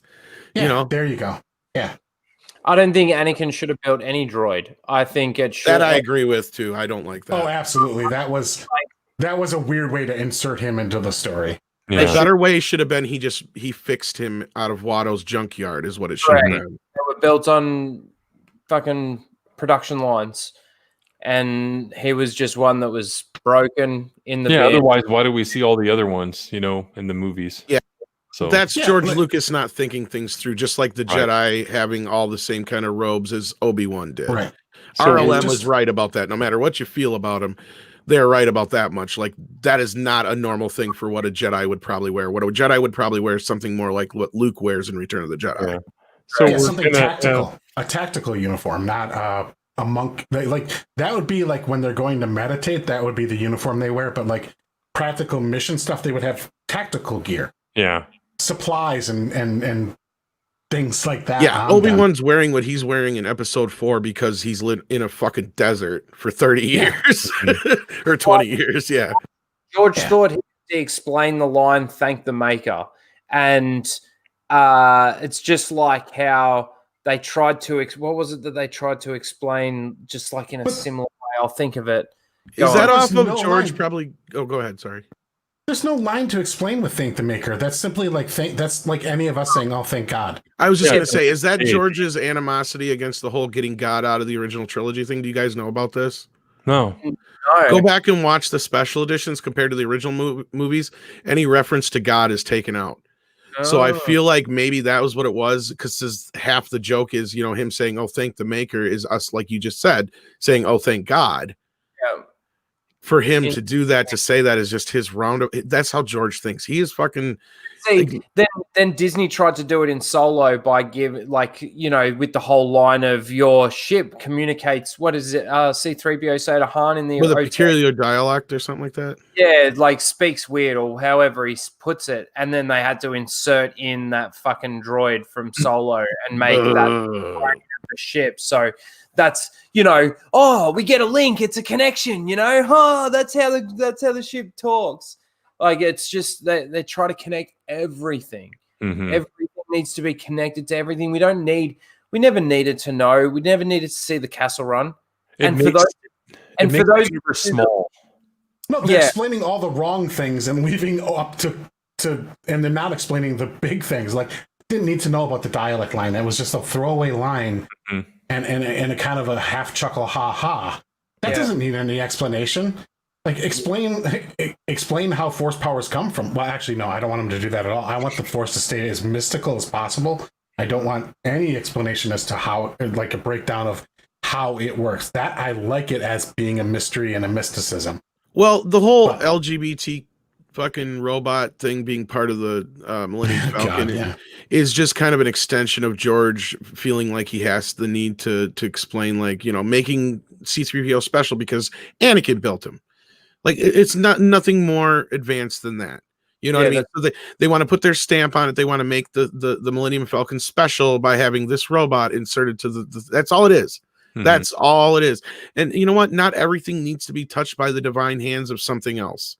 We've lived. That was, I think, that George lost sight of in the prequels, is like, we have this lived in universe. That's the whole point. Everything functions because it does, and it has functioned forever. Luke doesn't treat 3PO or R2 any different than any other droid, because to him, that's all they are, is any other fucking droid that would come through.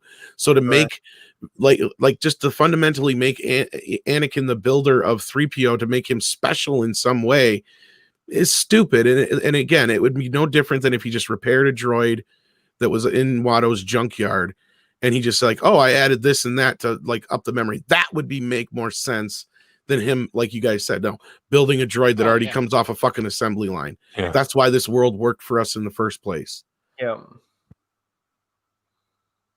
Because we understand this kind of a thing. Yeah. Go ahead. Sorry. So the lightheartedness of the droids overall was just really touching.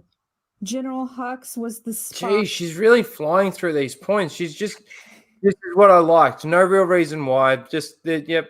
I mean, that's fair enough. I mean, you can say it like that, but it's really not. Man, she's getting 3,000 views. Please watch my videos.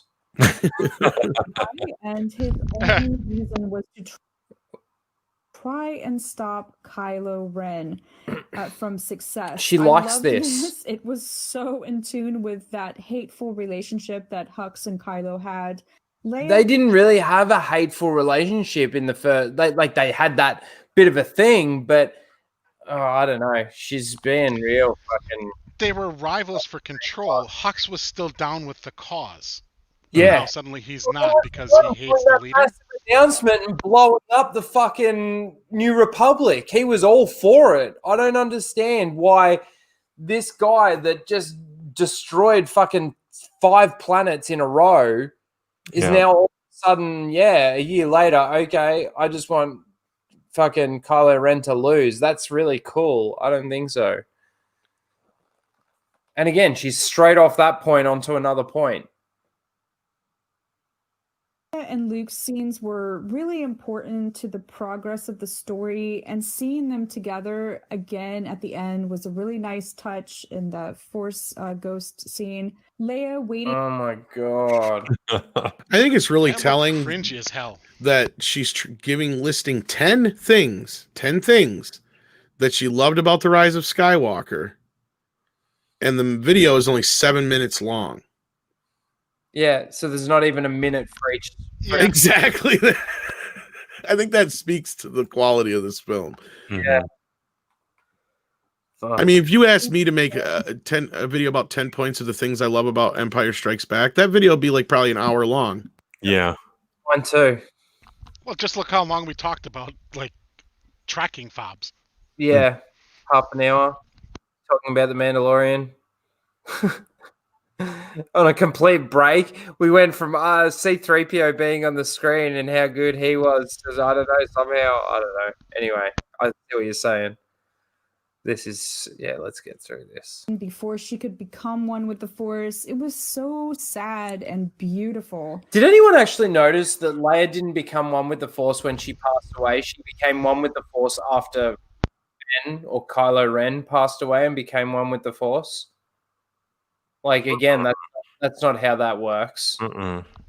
It was a delay. She set a timer. Oh, I see. Luke It'll be in a comic book. What?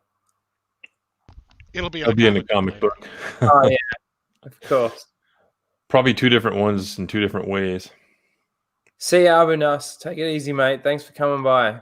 Thanks for hanging by or hanging out. Hanging out, hanging by. Coming by, hanging out, you know. Yeah, you know. And the Emperor is exactly what I was expecting from him, and seeing Luke as a Force ghost really felt like his story was finally complete for me. And it wasn't complete at all. It was so convoluted. A completely botched storyline, Yeah. What a joke.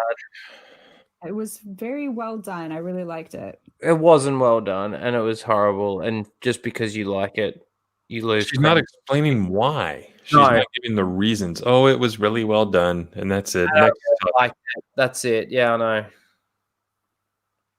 I'm super happy that Ben Solo was redeemed. The scenes of Ben course you and are. Han on the Death Star and throwing his lightsaber into the sea was so thrilling to see that liberation. It was thrilling. That was thrilling to her to see that liberation of Kylo Ren. My God. Why do I pick these videos? Honestly. I was going to ask you that when we were done with the stream, actually, but since you brought it up, why did you pick this video? Like, how can throwing a lightsaber? Wait, lightsabers aren't inherently good or bad based on their color. Honestly, he could have still used the lightsaber until he made a new one. Like, why? It's the lightsaber that turned me to the dark side. I'm going to throw it away.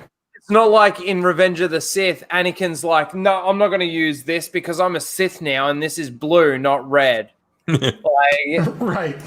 They'll explain it in a novel that it was possessed or something, by a Sith spirit. There you go. It was a corrupted kyber crystal in there, so he couldn't. There you go. He couldn't use it. Like that's not how lightsabers work. That's why it's tools. been sparkling for 3 movies. I just find the way that she's explaining how she feels, it was thrilling. Like, I didn't find that thrilling at all.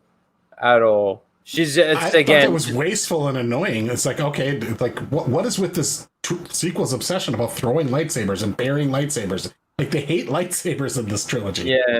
If that's thrilling, then her built-in Sibian seat must really set her off. So you missed that earlier, Tom. Sorry.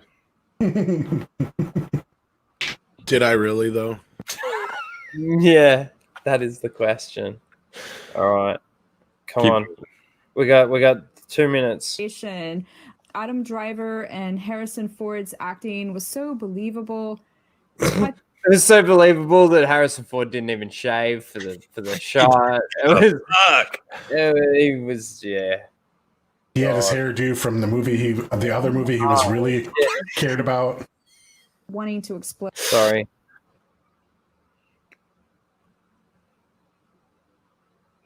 You forgot to click the thumbs down.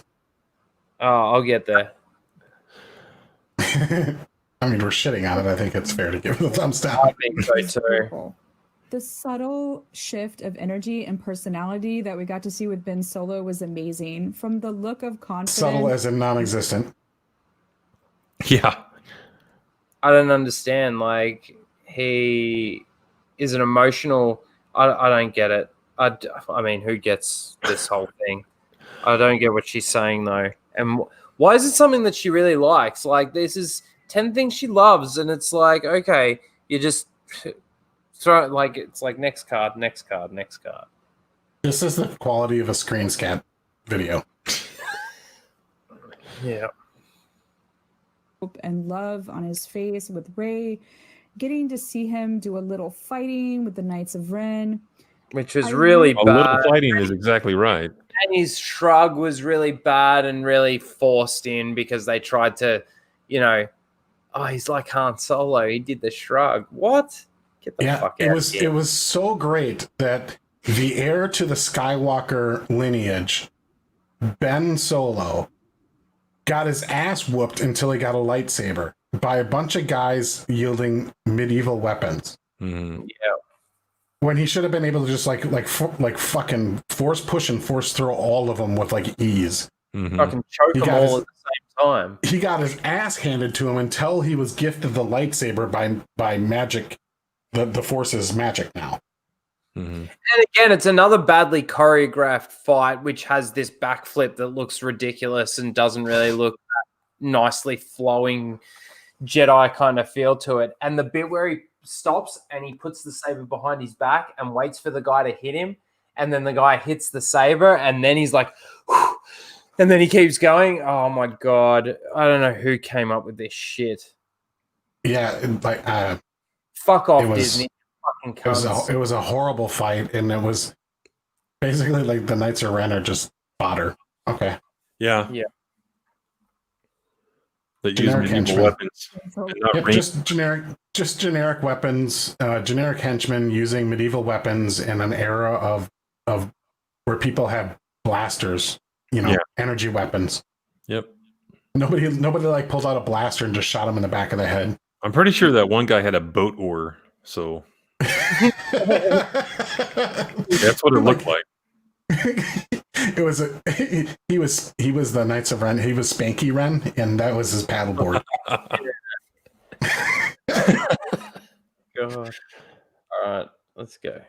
Solo had lived. It really breaks my heart, not only for the character, but there are so many what ifs going on in my head. Like, what if they had made 2 movies and we got extended scenes of Ben Solo? Oh, that would have been bad.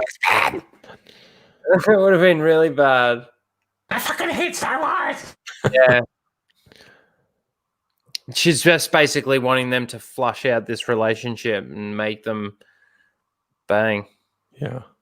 Yeah, that's just have really I just want to keep going. I want to get through this. Go. Needless to say, I am crushed. My favorite Star Wars character is no more. Oh no. Me too. After The Last Jedi, you bitch. Yeah, exactly. And fight the Emperor. The whole sequence of that fight was awesome, starting with Ben Solo and Rey peering through their force connection so she could pass the lightsaber. It was epic, and the look she gives Ben, beautiful. And more breaking, and yeah. What is with this pause? What's going on there with her face? It's like a transition. It's like morphed between the two. That's what their kid would look like. Gross. Gross. That's what Raylo looks like. This is the result of Raylo. Look at that ugly fucking mug. That is Raylo right there. It's one Fucking big screenshot this. Don't move. I gotta screenshot this. Raylo is non-binary, and that's what it looks like. I like it. That's what I was going to say earlier. When Move your mouse around, maybe she has one because she's the product of a failed clone. So maybe something went wrong, and she has different parts. There we go. I got the screenshot. Thank you. Fucking yes. There we go. All right. Now that we've figured out the non-binary Raylo, let's continue. 2 lightsabers to destroy the Emperor. Brilliant. And I hate that whole thing. 2 sabers to beat the Emperor. Oh, that was only Mace Windu's biggest problem. If only he goes, Anakin, chuck me your saber, then he would be okay. It's Tom's had some psychology. I've taken like 2 psychology classes. When she not giggles, but has that nervous laugh, it means she's not confident in what she's saying. So she's full of shit. It's another one where they're full of shit, making shit up. Mm-hmm. There is this symbolism of Anakin, Luke, and Leia standing up with Rey through the lightsabers. She is all the Jedi. Oh, and the Jedi. I like all the Star Wars. Yeah, and again, it was a ripoff of I Am Iron Man. That's all I'm gonna like. That biggest ripoff I've ever seen. And of course, Ben then climbing up to save Rey, he transfers what little deep bit breaths. of life force he had to heal Rey, a truly selfless act of love. And then we get that beautiful embrace, a kiss, a smile. Raylo. Yeah, she's really milking this bit, isn't she? Rayho. Really getting in depth. He saved himself and just the one leave he that up. loved. He gave up the power and he did the right thing. He did it all for love. It turns out that he did it all for a kiss of gratitude. Kiss of gratitude, yeah. No, Daniel LaRusso did it all for love. The friend zone kiss. Daniel LaRusso did it all for love. Other pieces of this Rise of Skywalker I really liked, but I wanted to highlight the most prominent scenes for this video. Please share below what your favorite. But she's got a 10-minute, almost 9-minute video about what she didn't like. Yeah. Check out that. We should have watched that one. We'll watch that one next week. Oh God, don't threaten me. Don't threaten me. I'm having second thoughts on that now. But there we go. I almost gotta hear though what she didn't like. Now that's the sad part. I know. It's like that, isn't it? Well, I think that's good enough. I think we've been going 3 hours. Jesus, I didn't even want to go that long. It's now 3 a.m, 3:15 in the morning here. So yes, I think it's time that we start wrapping up this. Thank you guys for coming along. That was a bit of fun. It was actually more fun talking about the Mandalorian and some of the shit that's going on there and just talking it out and having it's the more fun talking about Clerks. Actually, yeah, we definitely need to do a stream on that. I'm going to rewatch some of them and get right into that. But Tom, thank you so much for coming on as usual. It's always fun having you on and having your input. It's always fun to see hanging with you guys. Definitely. Awesome, Yeah. awesome. What do you got on today? You doing anything streaming? Are you Friday Night Tights, don't you? I think so. Later, I usually come in after Odin leaves. Yeah. Other than that, I don't know offhand per se yet. I know we're going to be trying to work. We're trying to work on a video for the main channel right now. I don't know if we're going to get it up in time for the day to be over yet or not. Because can you tell us what it might be on? We're going to look into the Pedro Pascal thing. Okay. Cool. I want to hear some news on that. I want to know what's sort of going on. There might be some legitimacy to it. Awesome. Good. Let's see how Lucasfilm can fuck this one up. All right. So yeah, thank you, Tom, for coming on. I really appreciate it, like I said. And Greg, thank you as always. Lost Jedi, thank you for coming on again. Well, thanks for having me. I highly question your video selections after these last 2 weeks, but it was still fun after we log off here. Yeah, to shoot the shit. Yeah, please check out my channel. It's Lost Jedi 22. I did post the picture of Ray and Ben's love child to Twitter. Okay, cool. I'll make sure and go check out my episode 7 Lower Decks review. Yes. How the views been going on that? Is it still steadily dropping across every episode? Less and less interest? The last one actually ticked up, and then this one's trending much farther below that. I think is that I didn't put it out till later in the day. That has more to do with it than the interest. I would say that overall, though, the trend is definitely down as far as interest in the show. Yeah, I think a good chunk of the people have already kind of checked out. They're like, this isn't really, I like this kind of comedy isn't my thing. And you know, if the type of comedy which is just kind of like throw shit at you really fast and not really have it much connected very well, and it's just a series of skits and bits, like there's a very limited audience for that, particularly. And then when you take a subset of the Star Trek fan base, there's like even a much smaller sliver of those. And honestly, if Will Wheaton thinks this is the best Star Trek to come out in years, or some of the best Star Trek period, that's grounds for committal. Trying to get a guest appearance. Well, yeah, he's showing for a job, because like I can't imagine hosting a YouTube show about Star Trek that gets, you know, a couple thousand views is really paying much for the bills. Mm-hmm. Well, not being being a Trek normie, I lost interest after 3 episodes. I'm not even. I just can't. It's a show that's about nothing and goes nowhere, and there hasn't really been any character development.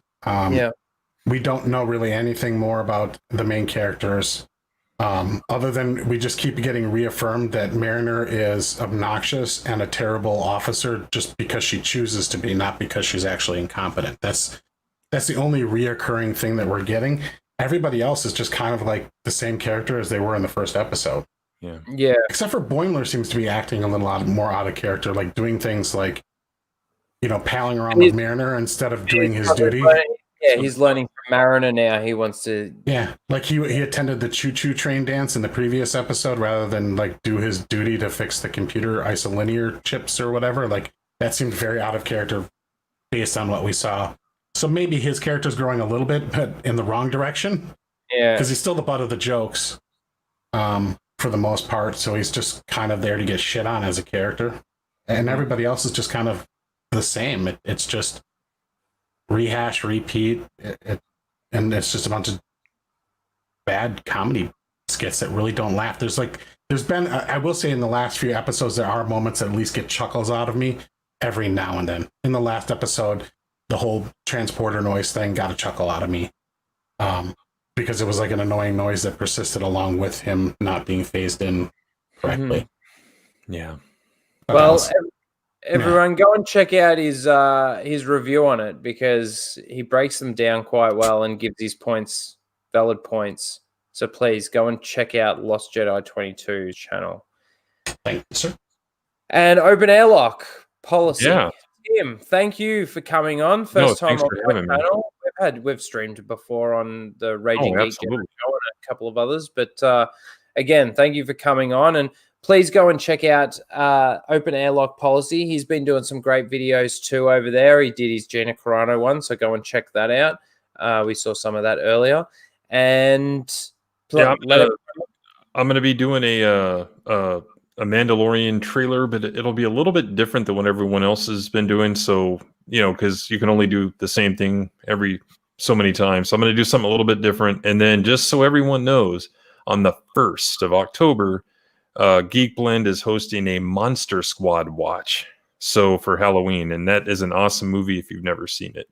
So, cool. Yeah, Wolfman's Got Nards. I have a new reading channel that Tom gave me the idea to create. I put the link in there. I'm going to read Dracula, which is public domain since 1962 because Bram Stoker fucked up on his copyright stuff. So, yeah. Thanks for having me. It's always fun with you guys. So, well, thank you again for coming on. I appreciate all the people that came on the panel. Did you want to say something else, Tim? No, that's it. Cool. I'd also like to thank Mara for coming on and Lethal as well. It's always nice having those guys. Yeah, Wraithal, I should say. Yes, correct. And I'd like to thank you all in the chat for coming and hanging out with us tonight. And again, painfully watching through another really bad take and video of Star Wars. So I appreciate you all.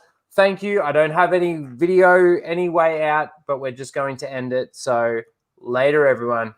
Bye. Bye.